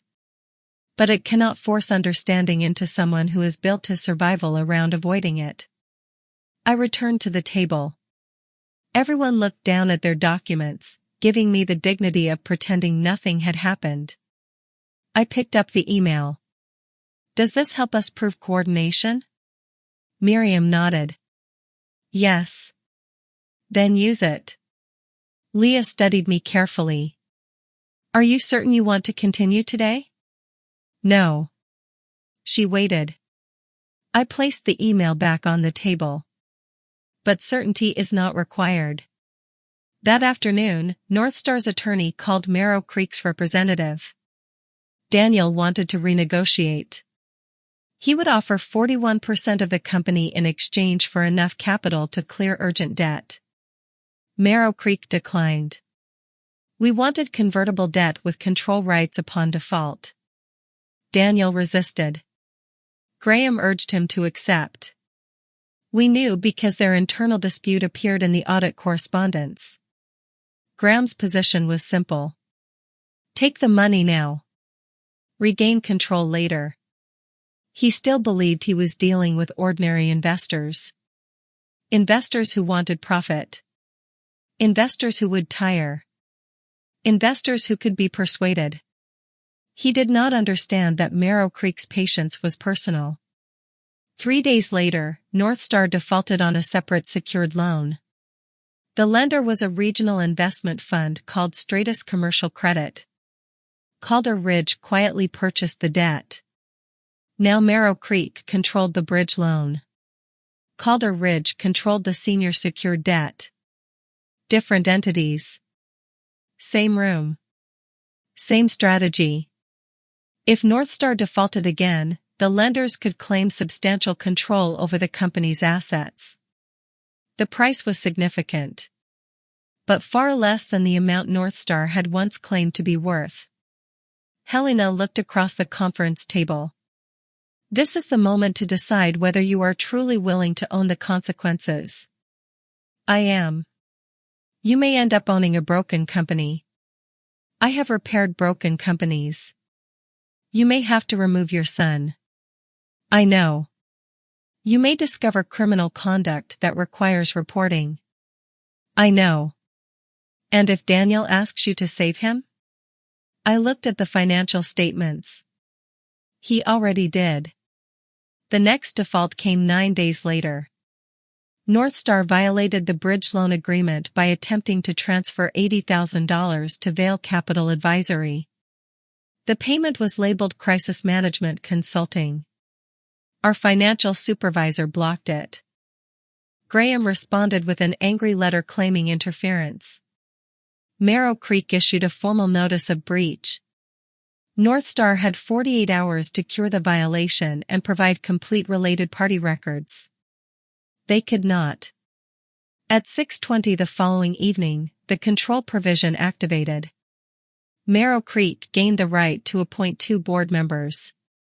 Calder Ridge gained authority over major asset decisions. Daniel remained CEO. For now. But he no longer controlled the company he had risked my home to save. He did not yet know who did. That night, my secure phone rang. Not the personal number Daniel had been calling. The Merrow Creek line. Our attorney answered and placed the call on speaker. Daniel's voice filled the conference room. He sounded exhausted. We need to speak directly with the principal investor. That is not possible, the attorney said. I am the founder. We are aware. You are taking control of my company based on one disputed payment. The company breached multiple agreements. I was told the payment was authorized. By whom? A pause. Our strategic advisor. Mr. Vale? Another pause.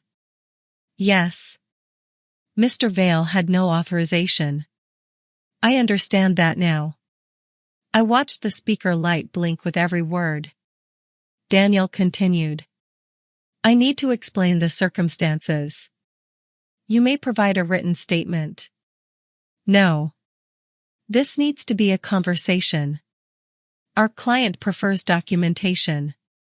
His frustration sharpened. Your client does not understand this company. I almost spoke. The words reached the back of my throat. But I remained silent. The attorney said, our client understands enough to have paid your employees when you could not. The room went still.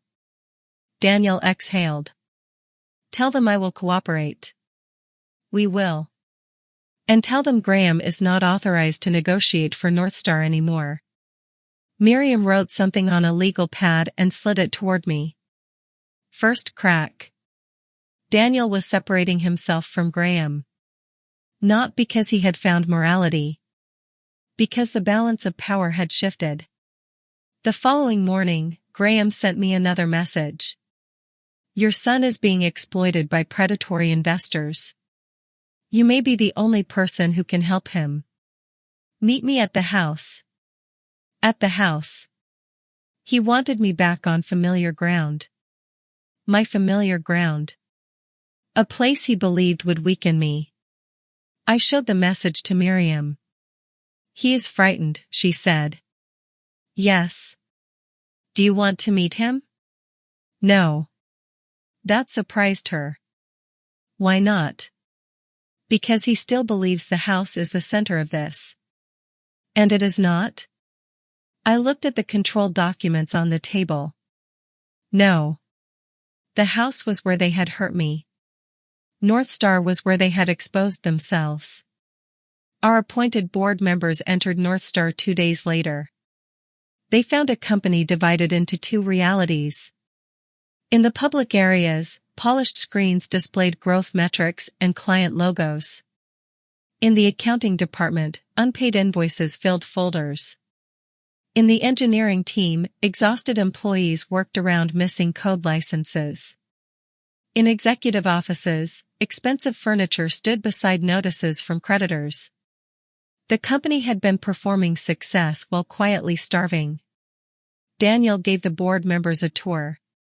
He was courteous, prepared, charming. He spoke about innovation, team culture, and strategic expansion. Then they entered the main conference room. Across one wall hung a timeline of Northstar's history. Near the beginning was my photograph. The retirement image. Beneath it were the words. Built on a legacy of logistics leadership.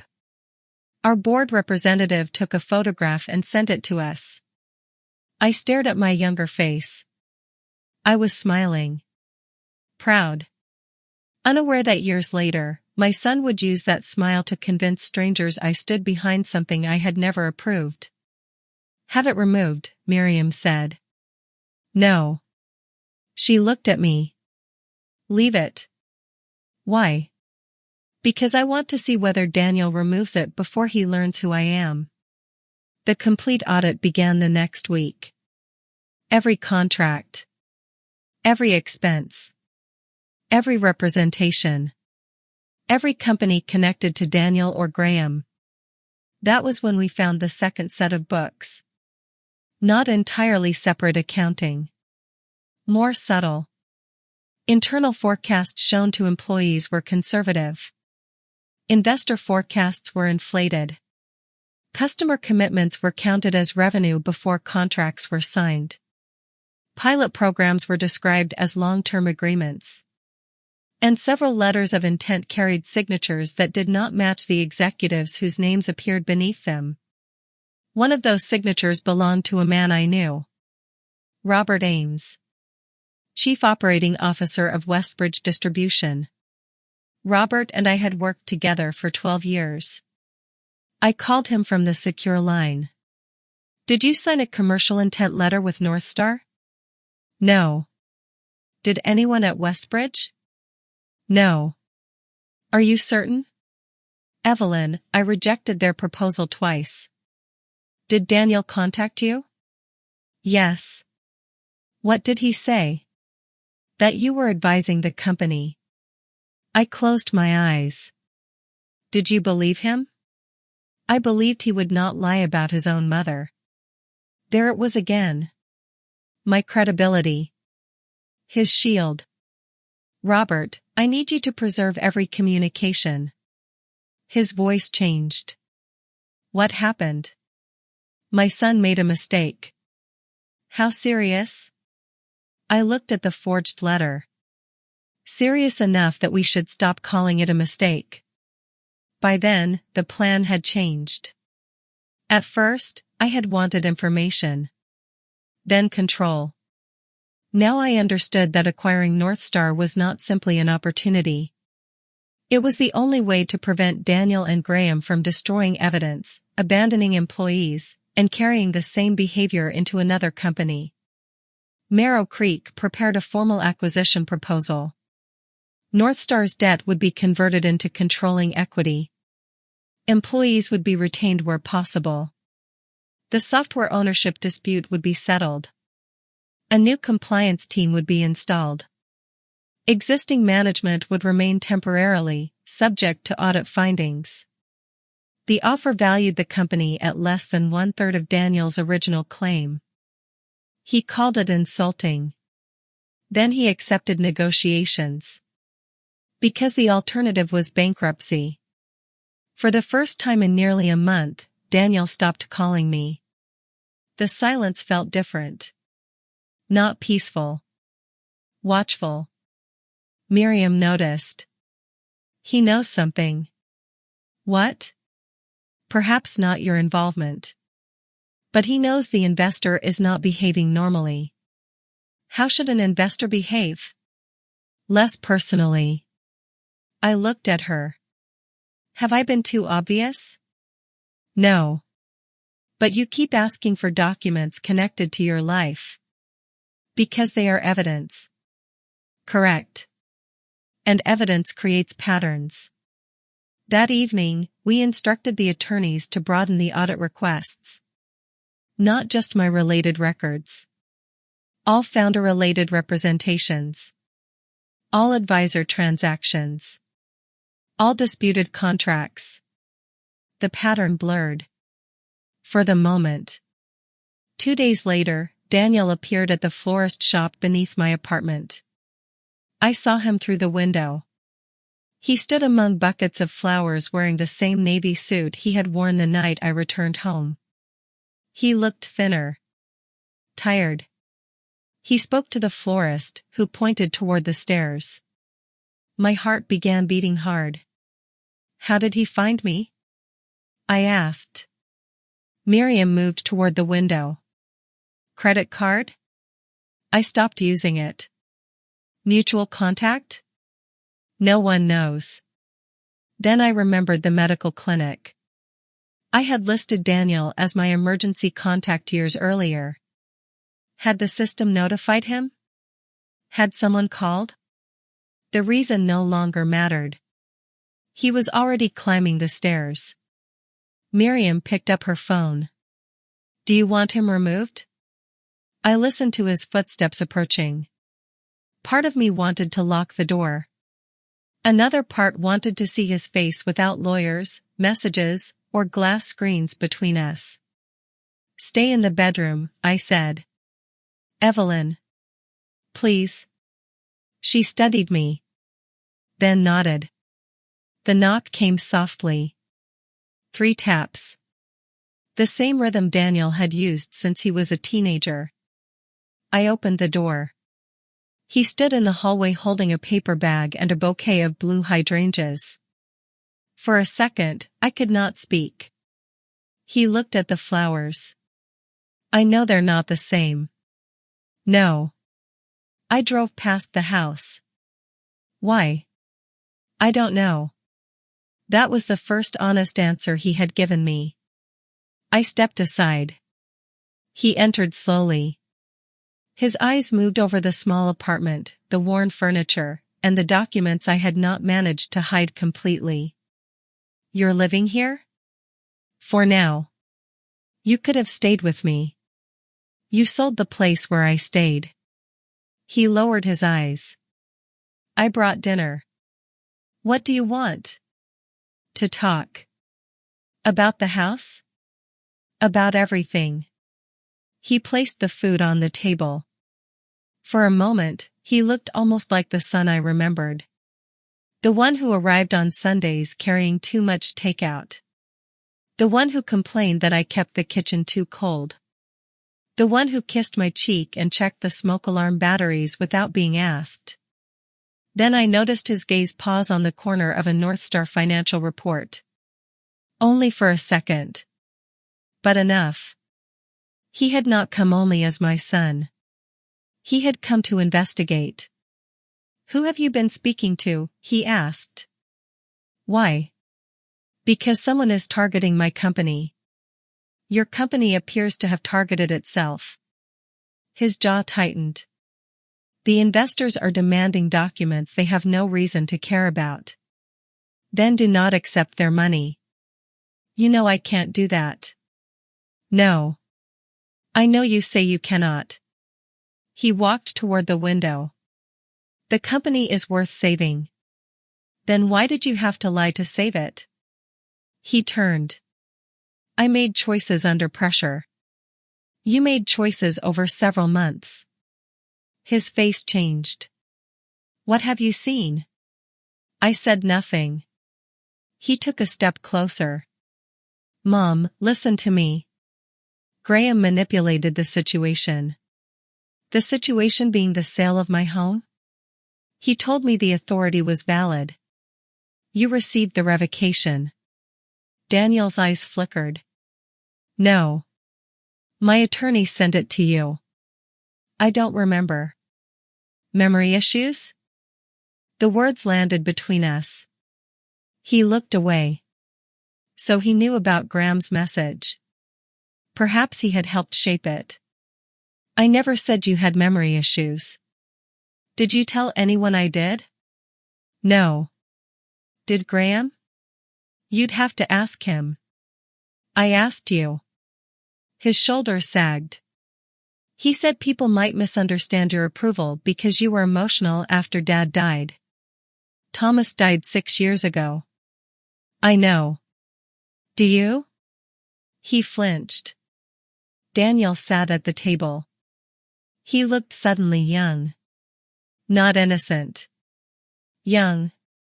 There were 37 employees, he said. We were weeks from shutting down. So you sold my house. I thought I could replace it before you came home. With the Halcyon deal? Yes. And when that failed? It didn't fail. It was delayed. Because your records could not survive due diligence. He stared at me. That sentence told him too much. I saw the realization move through his face. You know about Halcyon? Yes. How? I did not answer. He stood. Are you involved with Marrow Creek? The room became completely still. From the bedroom, I knew Miriam was listening. I looked at my son. Not at the CEO. Not at the man who had signed the deed. At the boy who once believed I could fix every broken thing. He was afraid. And for one dangerous second, I wanted to lie for him. To tell him no. To preserve the distance between us a little longer. Instead, I asked, why would you think that? Because they know things only you would care about. Fraud concerns many investors. They asked about Westbridge. You forged a letter from Westbridge. His face emptied. I had not intended to reveal that. But there it was. The first visible collapse. I didn't forge it. Who did? I don't know. It carried your company's name. Graham handled strategic documents. Then why are you protecting him? I'm not. You paid him with money from my house. He had fees owed. You routed the sale proceeds through Elm Row. Daniel stepped back as if I had struck him. How do you know about Elm Row? I did not respond. He looked toward the documents on the table. Then toward the closed bedroom door. Who is here? Miriam. His face hardened. You brought Miriam into this? You brought Graham into my home. That is not the same. No. Miriam did not remove my safe. Daniel's breathing changed. Shorter. Faster. He moved toward the door. I stood between him and it. Where are my financial files? I told you. Storage. Which facility? I'll send it. You said that before. I've been busy trying to keep my company alive. Where are the files? He looked at me. Then he said quietly, Graham has them. The admission entered the room softly. Almost without force. Yet everything shifted around it. Why? He said he needed to verify asset statements. My assets. I thought it was temporary. You gave him my private financial records? He already knew most of it. How? Daniel looked toward the floor. I waited. Finally, he said, I showed him. Miriam opened the bedroom door. Daniel turned sharply. She walked into the room holding her phone, its recording indicator visible. For clarity, she said, this conversation has been preserved. Daniel stared at her. You recorded me without permission? This state permits one-party consent. You set me up. No, I said. You arrived uninvited. He looked at me as though I had become someone unfamiliar. Perhaps I had. Or perhaps he was seeing the part of me he had chosen to forget. You're going to destroy me, he whispered. I felt the old instinct rise again. Deny it. Comfort him. Tell him no mother would ever do that. Instead, I answered carefully. I have spent 1 month trying to understand whether you left anything worth saving. His eyes filled. I am your son. Yes. The word came out broken. That is why this hurts. He picked up the hydrangeas from the table. For one moment, I thought he might take them with him. Then he set them down again. Marrow Creek is taking my company. Your company is drowning. I can fix it. You had 18 months. I need one more chance. You used your last chance to sell my home. He opened the door. Before leaving, he turned back. Graham said you would never forgive me. I looked at him. Graham does not know me. Daniel's expression twisted. I'm beginning to think I don't either. Then he walked away. I stood in the open doorway until his footsteps disappeared. The florist's radio played downstairs. A delivery van passed on the street. Someone laughed on the opposite sidewalk. The world continued with astonishing indifference. Miriam closed the door. You revealed more than planned. I know. He suspects Marrow Creek. I know. We may need to accelerate. I know. She studied me. Are you all right? No. That was all I could manage. I sat at the table and looked at the hydrangeas. Their blue petals were slightly bruised from being carried. Not the same. But alive. Daniel called Graham within 6 minutes of leaving. We knew because Northstar's monitored legal correspondence suddenly became active. Graham demanded an emergency board meeting. He proposed terminating discussions with Marrow Creek, seeking bankruptcy protection, and transferring the software assets to a new entity.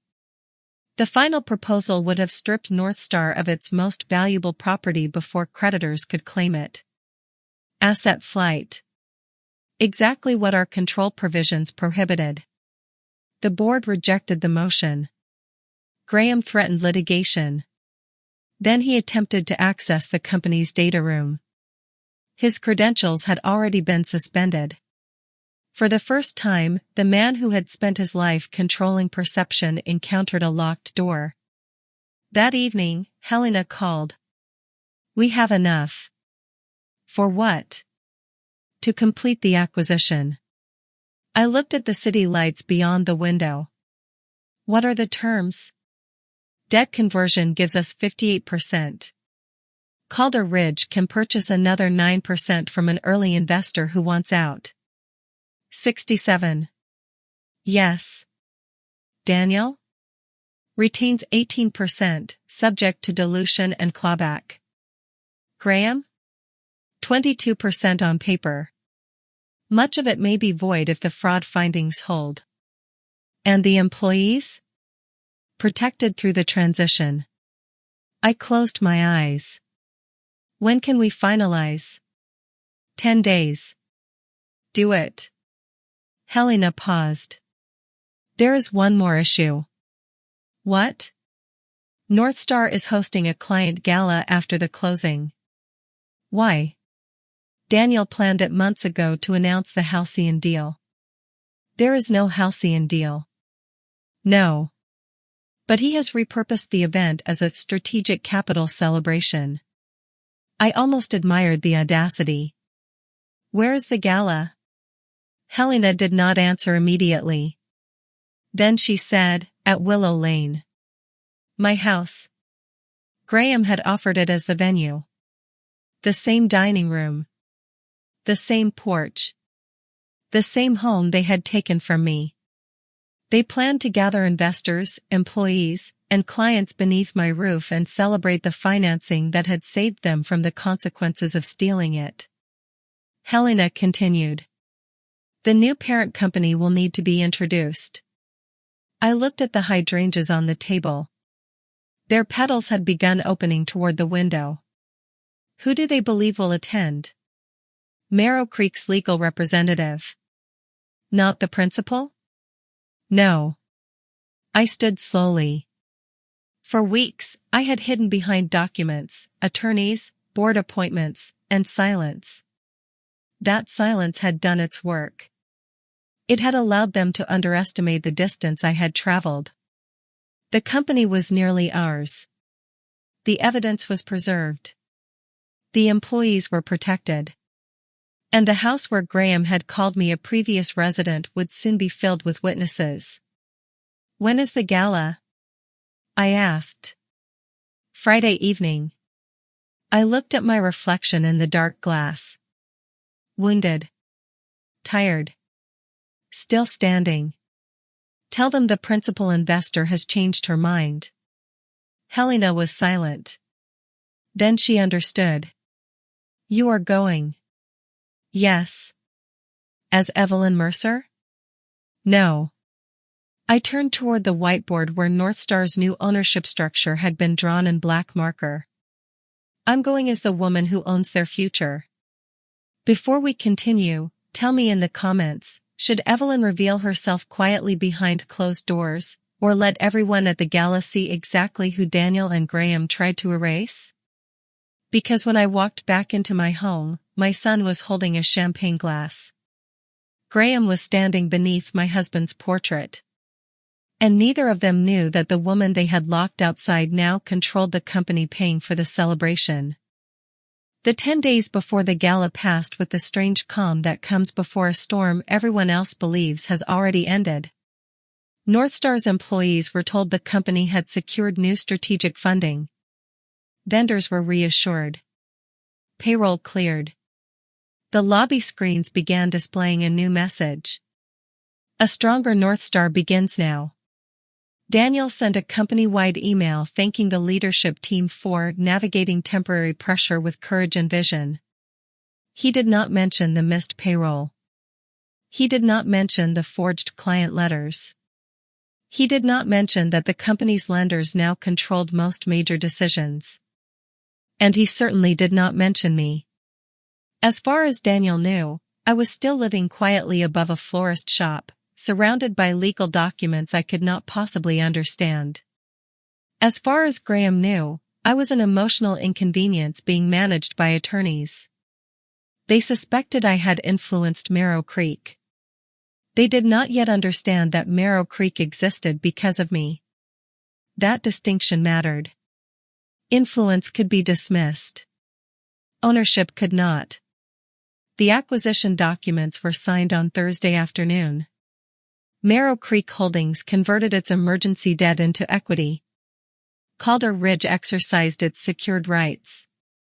2 early investors sold their shares rather than remain attached to the investigation.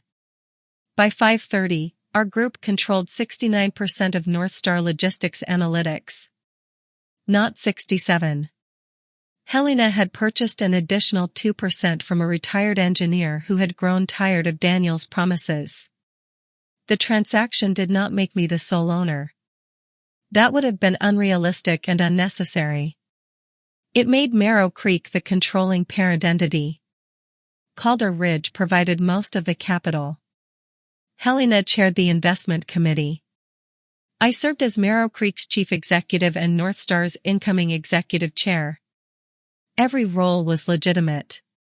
Every dollar was documented. Every condition had been negotiated through counsel. No secret fortune had appeared overnight.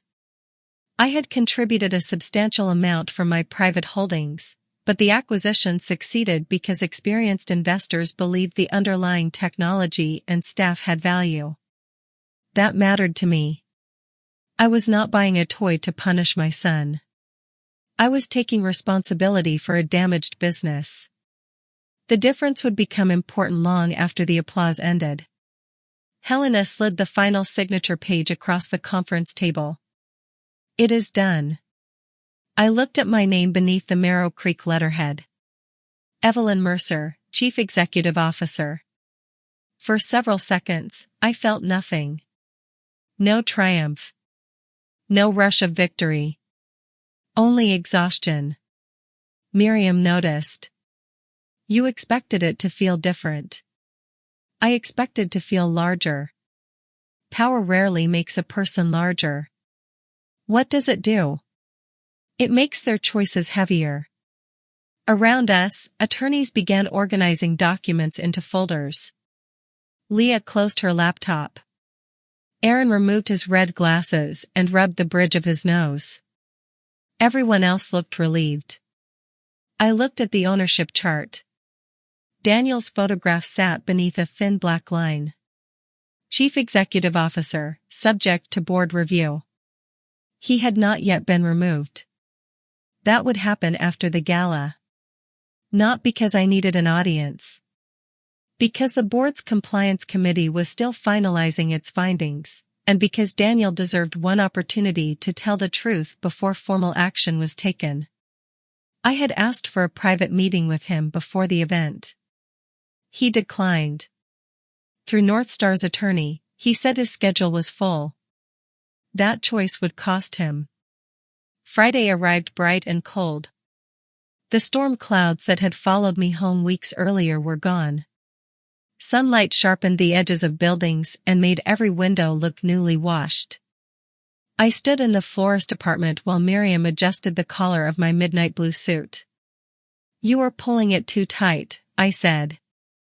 You are standing incorrectly. I have stood correctly for 67 years. Not today. She stepped back and examined me. I had chosen trousers rather than a dress. Low heels.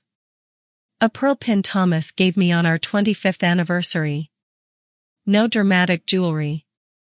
No theatrical transformation. I did not want to enter the gala looking like a woman performing revenge. I wanted to look like myself. That was enough. On the table lay a leather folder containing 3 sets of documents. The finalized acquisition notice. The preliminary audit findings. And a court filing challenging the house transfer. We were not serving Graham with an instant eviction or pretending a deed could disappear through a speech. The property case would proceed through the legal system. We had obtained an emergency injunction preventing him from selling, transferring, or substantially renovating the house while ownership was disputed.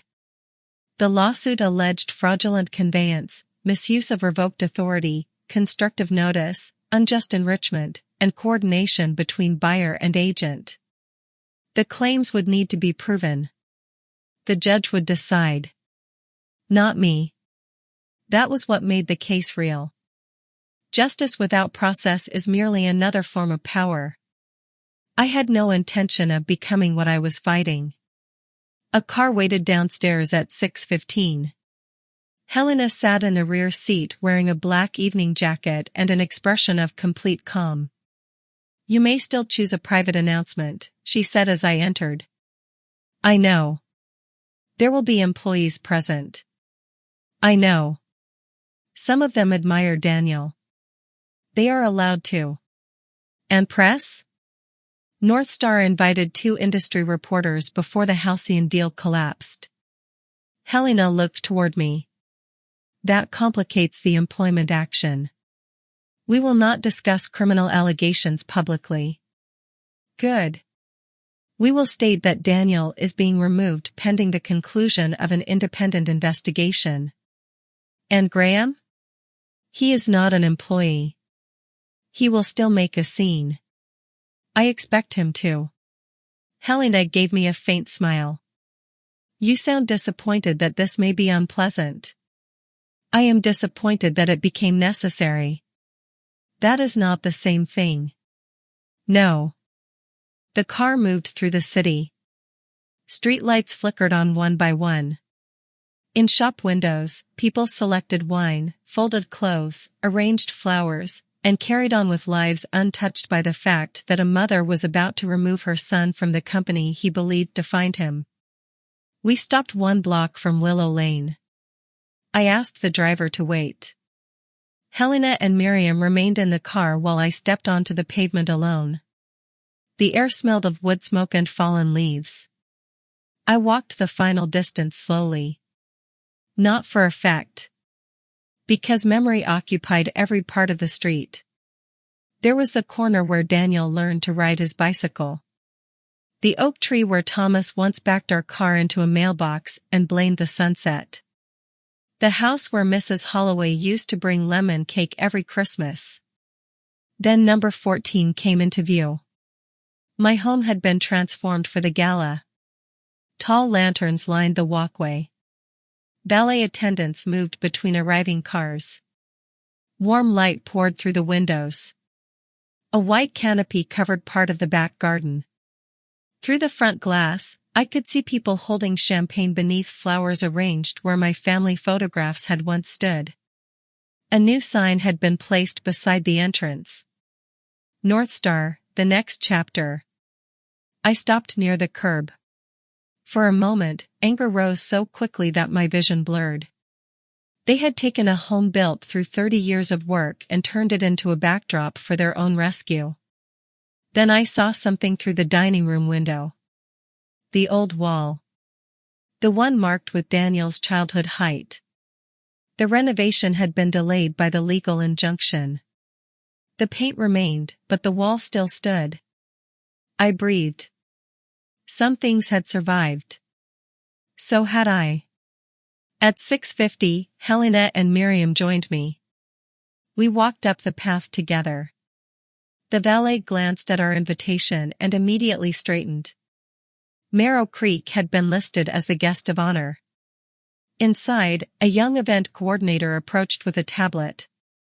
Ms. Ward, welcome. Mr. Mercer is expecting you. Helena gestured toward me. This is Evelyn Mercer, Chief Executive of Merrow Creek Holdings.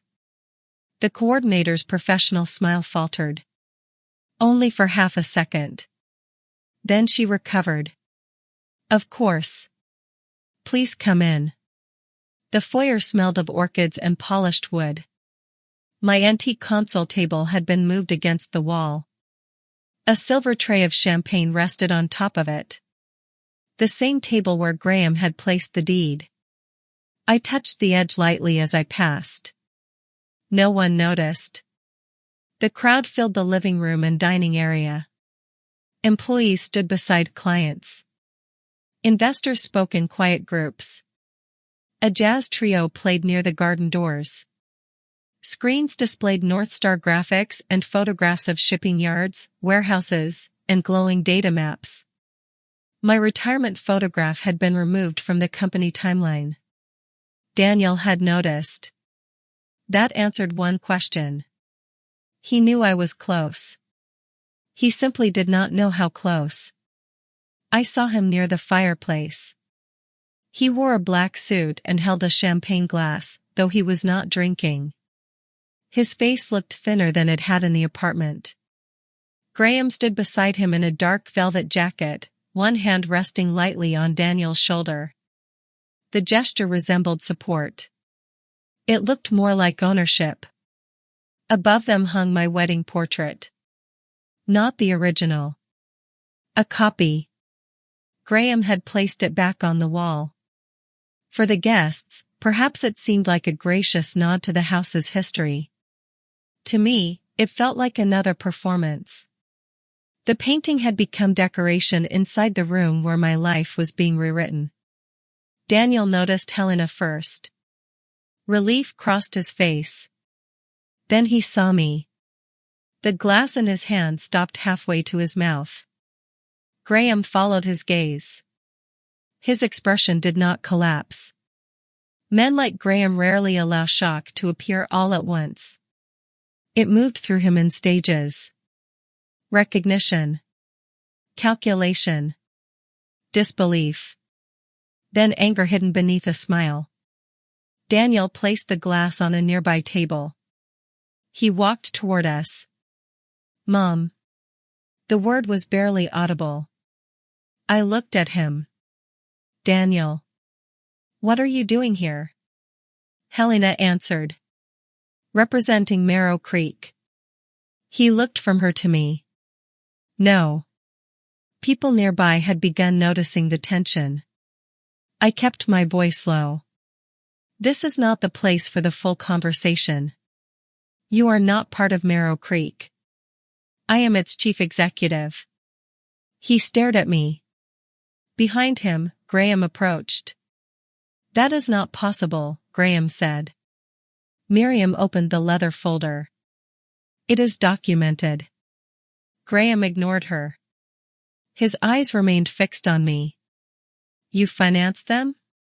No. I looked around the room. They financed Northstar. His jaw tightened. You used confidential information. Information produced during lawful due diligence. You engineered the default. Northstar defaulted before Marrow Creek approached it. You froze Daniel's funding. I protected my accounts. His smile returned. Thin. Controlled. So this was revenge. Helena stepped forward. This was a distressed acquisition approved by multiple investors, lenders, and independent counsel. Graham glanced at her. You expect anyone to believe this woman evaluated the company objectively? This woman, Helena said, identified the only plan that preserved employee salaries and kept Northstar operating. Graham looked toward Daniel. Do not say anything. That command was quiet. But several people heard it. Daniel's face changed. For the first time, he looked at Graham not as a partner, but as the man who had been giving him orders for months. The event coordinator approached nervously. Mr. Mercer, the presentation is scheduled to begin in 5 minutes. Daniel did not answer. Graham said, continue as planned. No, I said. He looked at me. I believe you are a guest. No. I took the acquisition notice from Miriam's folder. As of 5:30 yesterday, Marrow Creek Holdings became Northstar's controlling shareholder. The board has appointed me executive chair, effective immediately. The coordinator looked toward Daniel. His face was pale. Is that true? He did not respond. Helena said, it is. A ripple moved through the room. Not loud. Whispers. Phones lowering. Glasses pausing near mouths. The psychological shift was almost physical. Minutes earlier, Daniel had been the host. Graham had been the advisor. I had been an unexpected older woman at the door. Now everyone was recalculating where authority stood. People believe what fits. This time, the facts changed the shape. Daniel leaned toward me. You promised you would not destroy what I built. I never made that promise.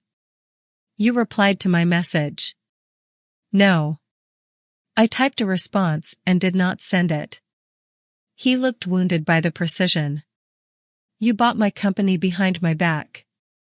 You sold my home behind mine. The room had grown too quiet. I lowered my voice. This conversation should be private. Graham stepped closer. No. Let us finish it here. His arrogance surprised me. Then I understood. A private room meant documents. Witnesses chosen by us. Questions he could not redirect through performance. Here, he still believed he could shape perception. He turned toward the nearest guests. This acquisition is the result of a personal family dispute. Mrs. Mercer has used her connections to punish her son and seize a company she does not understand. A few heads turned toward me. There it was. The old method.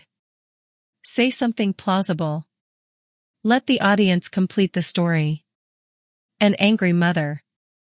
A rebellious son. A private feud disguised as business. People believe what fits. I had spent decades being underestimated by men who mistook patience for uncertainty. I knew better than to argue with a story using emotion. I answered with facts. Northstar missed payroll. Graham's expression shifted. The company defaulted on secured debt. Daniel looked down. Northstar attempted an unauthorized related party payment to your advisory firm after signing a covenant prohibiting such transfers. One of the investors nearby frowned. Graham's smile disappeared. The company presented and signed pilot discussions as contracted revenue and submitted at least 3 disputed letters of commercial intent. The room became completely still. I continued. These findings are preliminary. They will be reviewed independently. No one here should assume guilt before that process is complete. I looked at the employees around us. But you should understand that Marrow Creek did not create Northstar's crisis. It funded payroll after the crisis already existed. A young engineer near the staircase lowered her eyes. She had probably been one of the employees waiting for her salary. Graham's voice sharpened. You have no authority to make allegations against me in my home. My home. He caught the mistake immediately. So did I. This property is currently under legal dispute, Miriam said. A court order now prevents sale, transfer, or structural alteration. Graham turned toward her. What court order? She handed him the papers. You were served electronically this afternoon. This is a courtesy copy. He did not take them. Miriam placed the documents on the champagne table. Daniel stared at me. You sued him. I challenged the sale. You said you wanted to understand first. I understand now. His voice dropped. Are you suing me too? The question carried no executive confidence. Only fear. I looked at my son in the center of the house where I had raised him. I have not filed a civil claim against you personally. Relief moved across his face too soon. Yet, I added. He closed his eyes. The evidence has been referred to independent counsel. They will determine what must be reported and what claims the company should pursue. You are hiding behind lawyers. No. I held his gaze. I am placing decisions in the hands of people who are not your mother. That hurt him. It hurt me too. But it was necessary. For weeks, Daniel had tried to make motherhood the only law that mattered. He had counted on the fact that I would protect him from everyone else. Now he would face standards that did not love him. The event coordinator whispered something to the musicians. The jazz stopped. The sudden silence made the room feel larger. Helena stepped onto the small platform near the dining area. She did not raise her voice. Ladies and gentlemen, tonight's event was intended to celebrate Northstar's new capital partnership. That partnership is real. Northstar will continue operating. Employee positions will be reviewed responsibly, and payroll remains funded. Several employees visibly relaxed. Helena continued. However, the board has received findings requiring immediate leadership changes. Daniel looked toward her. He knew. I had offered him a private meeting. He had declined. Now the formal process could no longer wait. Helena read from the board resolution. Effective immediately, Daniel Mercer is suspended from all executive duties pending the conclusion of an independent investigation into related party transactions, disputed business representations, and unauthorized use of third-party assets. A woman near the back covered her mouth. Daniel remained completely still. Helena continued. Operational leadership will transfer temporarily to restructuring officer Aaron Bell. Engineering and client teams will continue without interruption. This was not a dramatic public firing designed to humiliate him. It was a suspension grounded in documented board authority. Yet hearing it in front of employees, investors, and clients still carried humiliation. I had debated moving the announcement. The board had decided the risk of allowing Daniel to continue representing the company at the event was greater than the harm of immediate disclosure. Power does not always allow a painless choice. Sometimes it only allows the least damaging one. Daniel looked at me. You planned this. I planned to protect the company. At my own event? It is a company event. In your house, Graham said bitterly. I turned toward him. Yes. The word landed harder than I expected. For the first time, Graham's control visibly cracked. You do not own this house. Perhaps not yet. You never will. The court will decide. He laughed once. No court is going to undo a valid sale because an old woman regrets giving authority to her son. Old woman. There it was. The insult beneath the polish. Several guests looked away. Graham realized he had exposed too much, but he continued. Daniel held power of attorney. I purchased through counsel. I paid the agreed price. Your emotional interpretation does not change the transaction. No, I said. But your valuation memorandum may. His face froze. Daniel looked toward him. What memorandum? I answered. The one listing my property at $950,000 before Vale Residential purchased it for $680,000. Graham's eyes narrowed. That document was confidential. To Northstar. It was not intended for acquisition review. It was included with your advisory invoices. Daniel turned fully toward Graham. You valued the house at $950,000? Graham did not answer. You told me the appraisal was inflated, Daniel said. This is not the time. You told me $680,000 was fair because of the condition. The property required renovation. You paid yourself $120,000 from the proceeds. Graham's voice hardened. You approved my fee. I approved restructuring costs. You signed the transfer. You told me it was necessary. And it was. The relationship between them began unraveling in front of everyone. Not because I orchestrated the dialogue. Because once their shared secrecy broke, each man needed the other to carry more of the blame. That is the weakness of partnerships built on dishonesty. They remain stable only while the lie benefits both sides equally. Graham pointed toward me. She is doing this. She wants us fighting. No, Daniel said. He looked at Graham with dawning horror. She knows because the audit found it. Graham stepped toward him. Be careful. Daniel did not retreat. You said she would never challenge the deed. I said the transaction was defensible. You said the revocation did not matter. A murmur moved through the room. Miriam's eyes met mine. That statement mattered. Graham knew it too. His face became expressionless. I never said that. Yes, you did. Daniel. You said once the sale closed, any objection could be handled as confusion. Graham glanced around the room. You are under stress. The phrase sounded almost gentle. It was the same weapon he had tried to use against me. Reframe resistance as instability. Daniel recognized it. His expression changed. For the first time, he heard Graham's manipulation from the outside.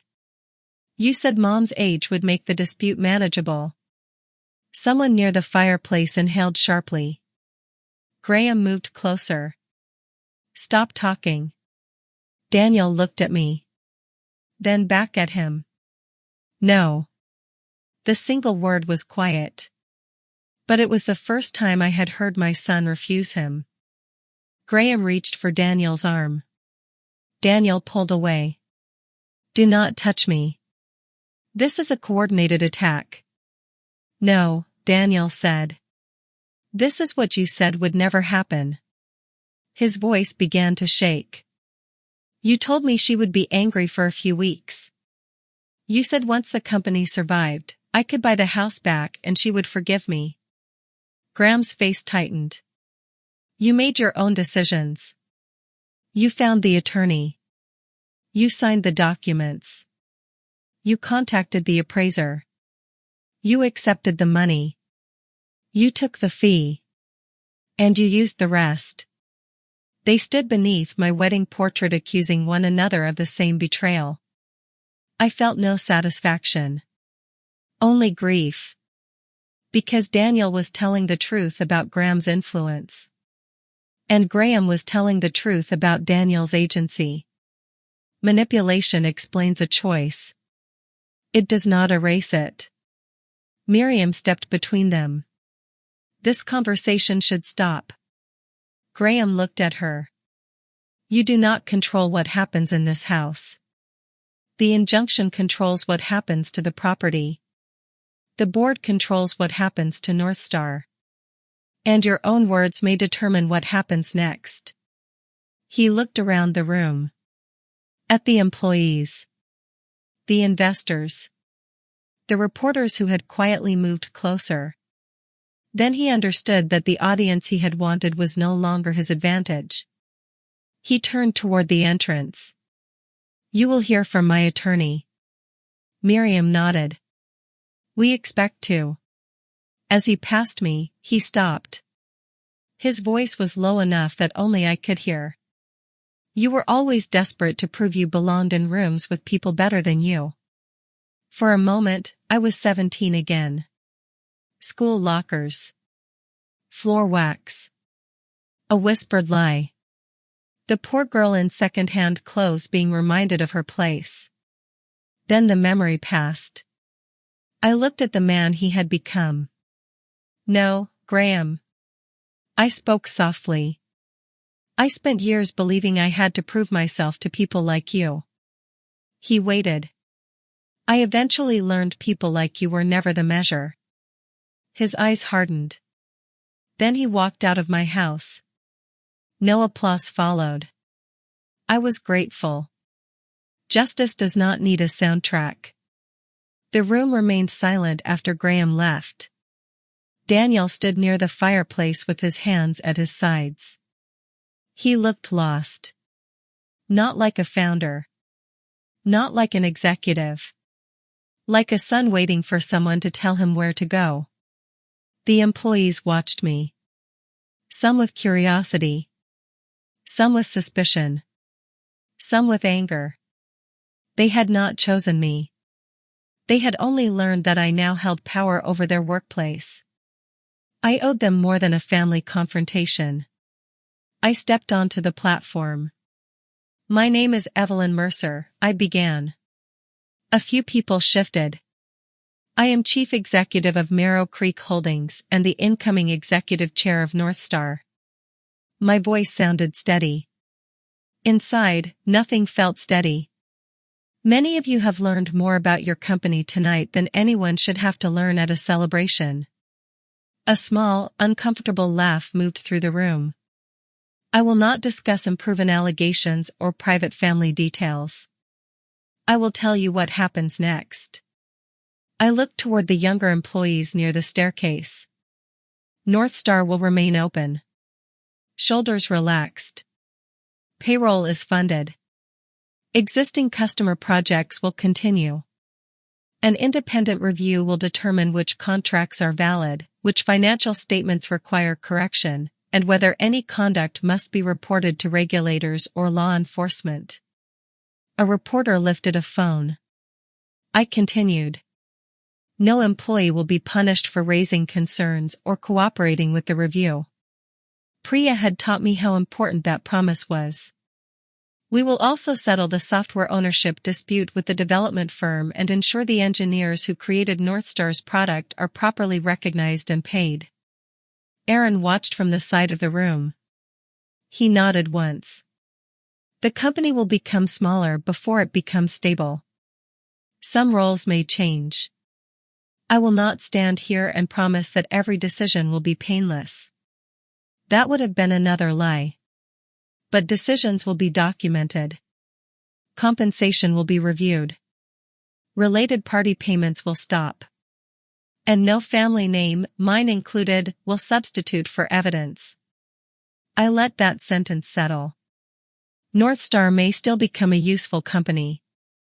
I looked toward Daniel. But it will no longer survive by borrowing credibility from people who did not give permission. No one applauded immediately. Then one person did. A woman from the engineering team. Another employee joined.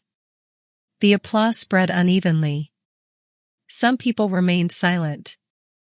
That felt honest. I had not earned their trust in one speech. I had only told them what I intended to do. The rest would require proof. The gala ended early. Guests collected coats. Reporters requested statements and received carefully prepared summaries. The musicians packed their instruments. Catering staff removed half-full glasses from tables. Within an hour, the house had become quiet again. Daniel remained. He sat alone in Thomas's old chair near the back door. The cardboard box that had once occupied the seat was gone. I stood in the dining room while Miriam, Helena, and the attorneys gathered documents. Do you want someone present? Miriam asked. Yes. Daniel heard her. Can I speak to my mother alone? Miriam looked at me. I hesitated. Then shook my head. No. His face tightened. I'm not going to hurt you.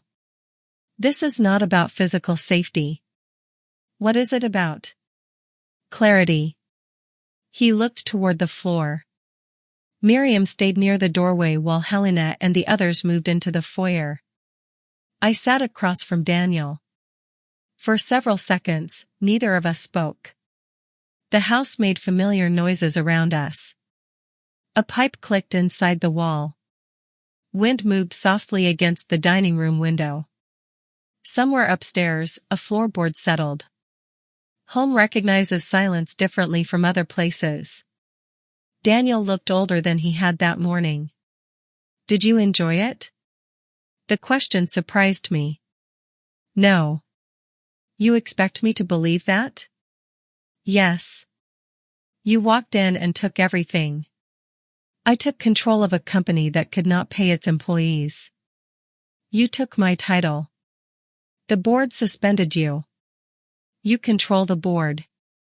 The evidence controls the decision. He laughed bitterly. That sounds like Miriam. It sounds like accountability. You humiliated me. I looked at him.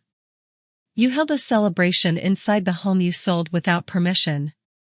I didn't know you were coming. That is not a defense. You could have called me. I did. For years. He frowned. What does that mean? It means this did not begin with the house. I leaned back. It began every time I protected you from a consequence and called it help. His eyes lowered. The rent after your first company failed. The unpaid taxes. The introduction to Westbridge after you missed 2 meetings with them. The loan you never repaid. I paid some of it. Yes. I was struggling. Yes. You make everything sound calculated. No. I believe much of it began as panic. Then why are you treating me like a criminal? Because panic does not explain months of planning. He looked toward the wall where his childhood height marks remained hidden beneath paint. I thought I could fix it before you returned. You did not think I would stay in Lisbon. No. You told me you did. I said what I needed to say. The honesty came too late, but it came. I waited. He continued. Halcyon was supposed to sign. The company would have received enough money. I would have bought the house back from Graham. Did Graham agree? Daniel did not answer. Did you have that agreement in writing? No. Then the plan depended on a man who had already taken fees from your company, acquired your shares cheaply, and purchased my home below documented value. He said we were partners. And you believed him. I needed to. That sentence held more truth than any explanation he had given me. He had not believed Graham because the evidence was convincing. He believed him because desperation required it. Why did you use my photograph? I asked. Daniel rubbed both hands across his face. Investors trusted your name. Did you? He looked at me. I knew you would not understand the technology. That is not what I asked. He swallowed. Yes. I trusted your name. Enough to use it. Yes. Not enough to ask. His eyes filled. You would have said no. That has been your defense from the beginning. Because it is true. Daniel, people are allowed to say no to you. He looked away. The words seemed to reach somewhere no accusation had. I know that. No. You know they can pronounce the word. You do not yet accept that their refusal belongs to them. He said nothing. You treated my no as an obstacle instead of a decision. I was trying to save the company. You were trying to save your identity. He looked back at me. Northstar was everything. No. It was the thing you wanted everyone to believe you were. His face tightened. You never respected it. I respected the possibility. I did not respect the pretending. I had employees depending on me. And you used them to justify every risk. They would have lost their jobs. They nearly did. I kept fighting. You kept borrowing from people who had not agreed to carry you. The silence afterward was heavy. Miriam remained by the door, saying nothing. Daniel looked toward the wedding portrait. Dad would hate what you did tonight. The words were intended to hurt. They succeeded. I felt the pain immediately. But I did not allow it to choose my answer. Your father would hate that we reached tonight. That isn't the same. No. I looked at Thomas's face in the photograph. He would have asked whether you were safe. He would have wanted to believe you could repair the damage. Daniel's expression softened. Then why don't you? Because your father is dead, and you have been using our love as permission. He looked down. I miss him. So do I. He believed in me. He believed you could become accountable. That is not what he said. It is what he practiced. I remembered Thomas making Daniel return the $40. Not replacing it quietly. Not calling it a misunderstanding. Walking him to my room and standing nearby while our son admitted what he had done. Thomas had understood something I forgot later. Love does not remove the weight of a choice. It helps a person carry it honestly. What happens now? Daniel asked. The investigation continues. Am I going to jail? I do not know. His breathing changed. You must have an opinion. My opinion should not decide. You are my mother. Yes. Then help me. The words came softly. The instinct to say yes rose through me with almost unbearable force. He looked exhausted. Ashamed. Afraid. For one moment, I saw the child beneath every decision. But children eventually become adults, and adults cannot be rescued back into innocence. I will help you find independent counsel, I said. That isn't what I mean. I know. You could stop the referral. No. You control the company.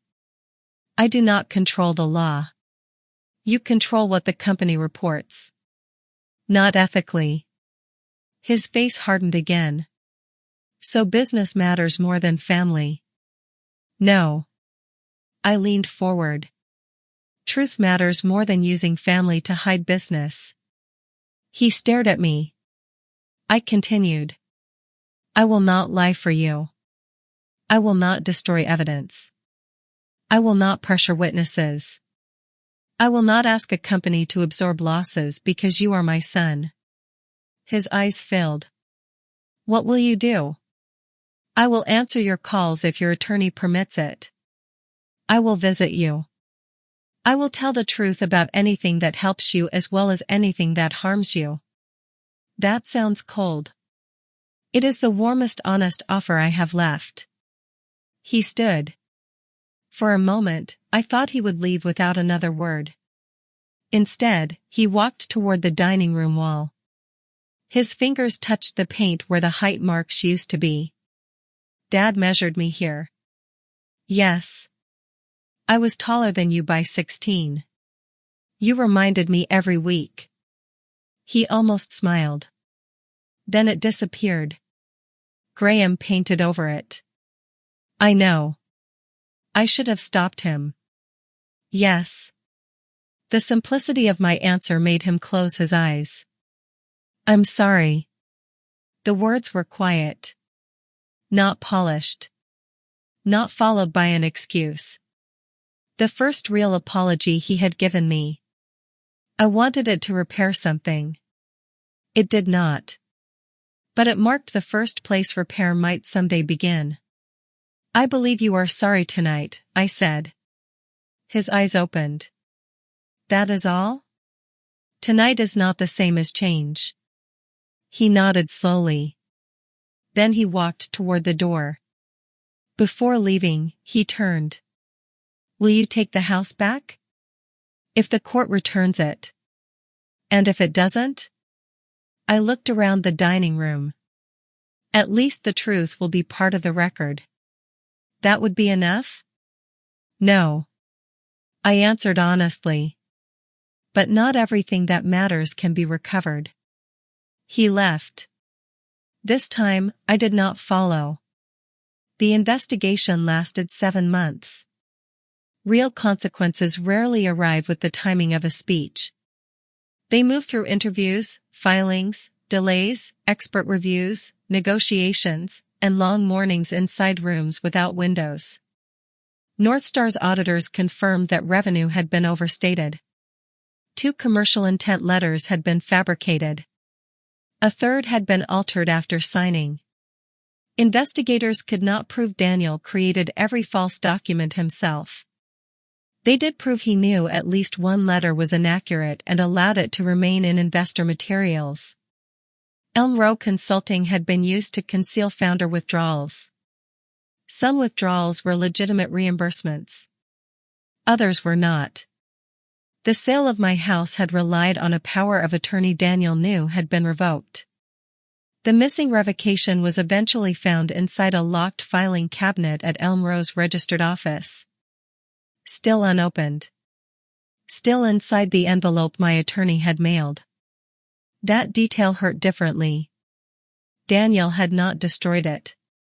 He had simply chosen not to open the document that would have forced him to stop. Sometimes denial is not the absence of knowledge. It is the decision to keep knowledge sealed. Graham's involvement proved broader. Emails showed he had recommended the property's sale, arranged the attorney, contacted the appraiser, and advised Daniel that any challenge could be framed as family confusion. The disputed valuation memorandum showed he knew the house was worth substantially more than the purchase price. He claimed the lower amount reflected speed, renovation costs, and uncertainty. The court disagreed. 11 months after I returned from Lisbon, the deed was voided. The judge found that Graham's company had not acted as an innocent purchaser and that the transaction resulted from misuse of authority he had reason to question. The house returned to me. Not through a dramatic command. Through a 42-page judgment filled with language no audience would ever quote. That was appropriate. Reality often hides its most meaningful victories inside paperwork. Graham faced civil penalties and was ordered to return funds connected to the transaction. His advisory warrants in Northstar were cancelled after the company established they had been obtained through material misrepresentations. Separate authorities reviewed the forged documents and investor statements.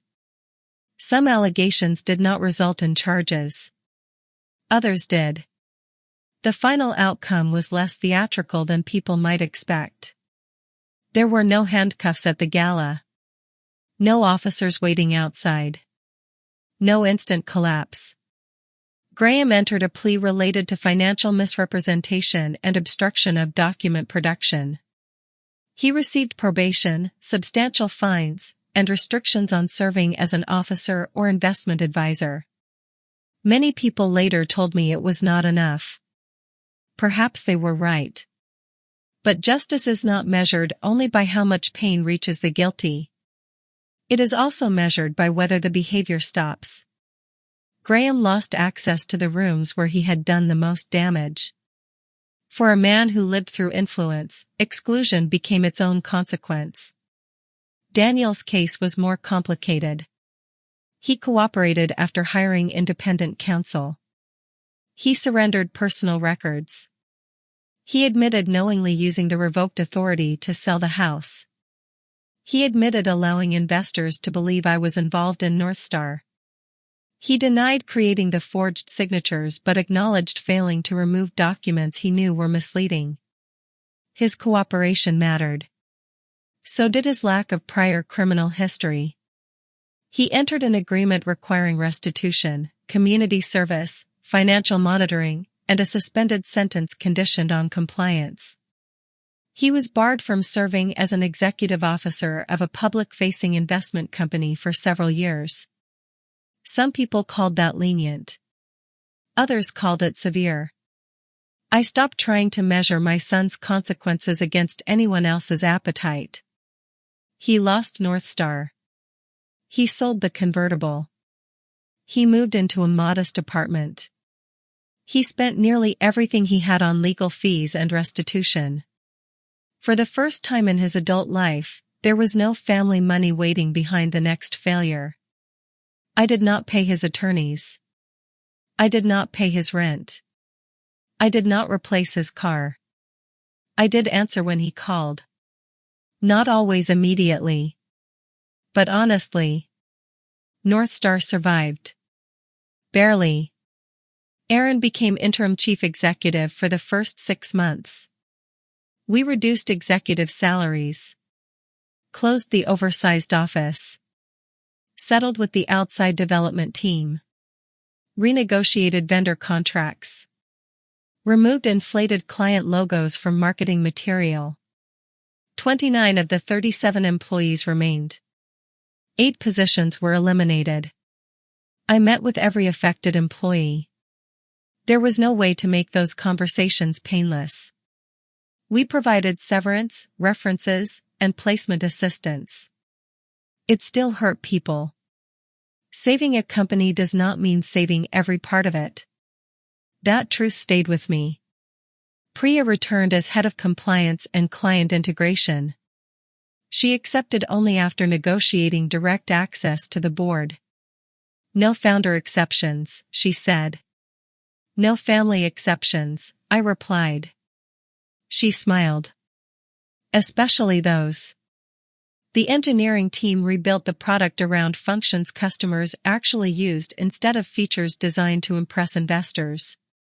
Northstar stopped calling itself revolutionary. Revenue improved after we began telling the truth about what the software could do. A useful company emerged from beneath the performance. Not glamorous. Not worth the fantasy valuation Daniel once claimed. But stable. Honest. Employing people. That was enough. I did not remain chief executive indefinitely. 18 months after the acquisition, we hired an experienced logistics technology operator named Simone Harris. She was 56, blunt, disciplined, and unimpressed by family history. At her final interview, she asked me, "Do you intend to interfere because your son founded the company?" No. Do you intend to protect his legacy? No. Then what do you want protected? The employees, the customers, and the truth in that order. She accepted. I became non-executive chair for another year, then stepped down. People had called me retired before. This time, I chose it. Returning to the house was harder than winning it back. The first morning after the court restored the deed, I stood in the foyer and listened. The rooms were empty. Graham had removed his furniture. The orchids were gone. Dust marked the walls where paintings had hung. The grandfather clock still stood in the living room, frozen at 12:17. I wound it carefully. At first, nothing happened. Then the mechanism clicked. The pendulum moved. One side. Then the other. A small sound filling a large room. I cried then. Not during the judgment. Not during the gala. Not when Daniel was sentenced. I cried while standing beside an old clock because time had returned to a house that had been forced to hold its breath. The hydrangeas could not be restored. Their roots had been destroyed. I planted new ones. The first year, they produced only leaves. The second year, 3 pale blue flowers appeared near the porch. Daniel saw them during his first visit home. He had not entered the house for nearly 2 years. We met regularly in neutral places before that. Coffee shops. A park. A diner near his apartment. Our conversations were cautious. He attended therapy. So did I. He apologized more than once. Eventually, I asked him to stop repeating the word unless he could attach it to something specific. So he began naming things. I am sorry I let Graham describe you as confused. I am sorry I used Dad's photograph. I am sorry I counted on you loving me more than you loved yourself. That last apology stayed with me. Because it was the closest he came to understanding. When he finally returned to Willow Lane, he stood on the porch without knocking. I opened the door. "You still have a key?" he asked. No. He looked surprised. I changed the locks. Then I handed him a small brass key. His fingers closed around it. "What is this?" "A guest key." The word hurt him. I saw it. But he nodded. "That is fair." "No," I said. "It is a beginning." He entered slowly. The family photographs had returned to the foyer. Thomas's chair stood beside the reading window. The dining room wall had been stripped and repainted. Before the final coat, I had asked a restorer to uncover the old pencil marks. Some were faint. Some had disappeared forever. The remaining lines were preserved beneath a clear protective layer. Daniel walked toward them. Age 6. Age 9. Age 12. Age 16. His fingers hovered near the final mark. For a moment, neither of us spoke. Then he said, I thought if I became successful enough, nothing I did to get there would matter.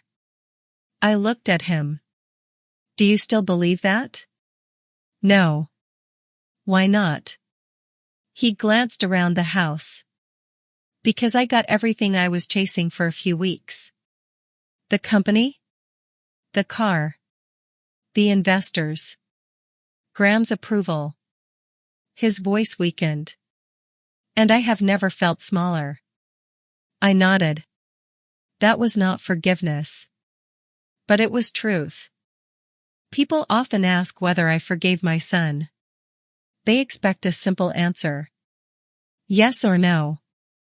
Open door or closed door. Love or punishment. Real families are rarely that clean. I forgave Daniel in pieces. I forgave the frightened child still living inside the man.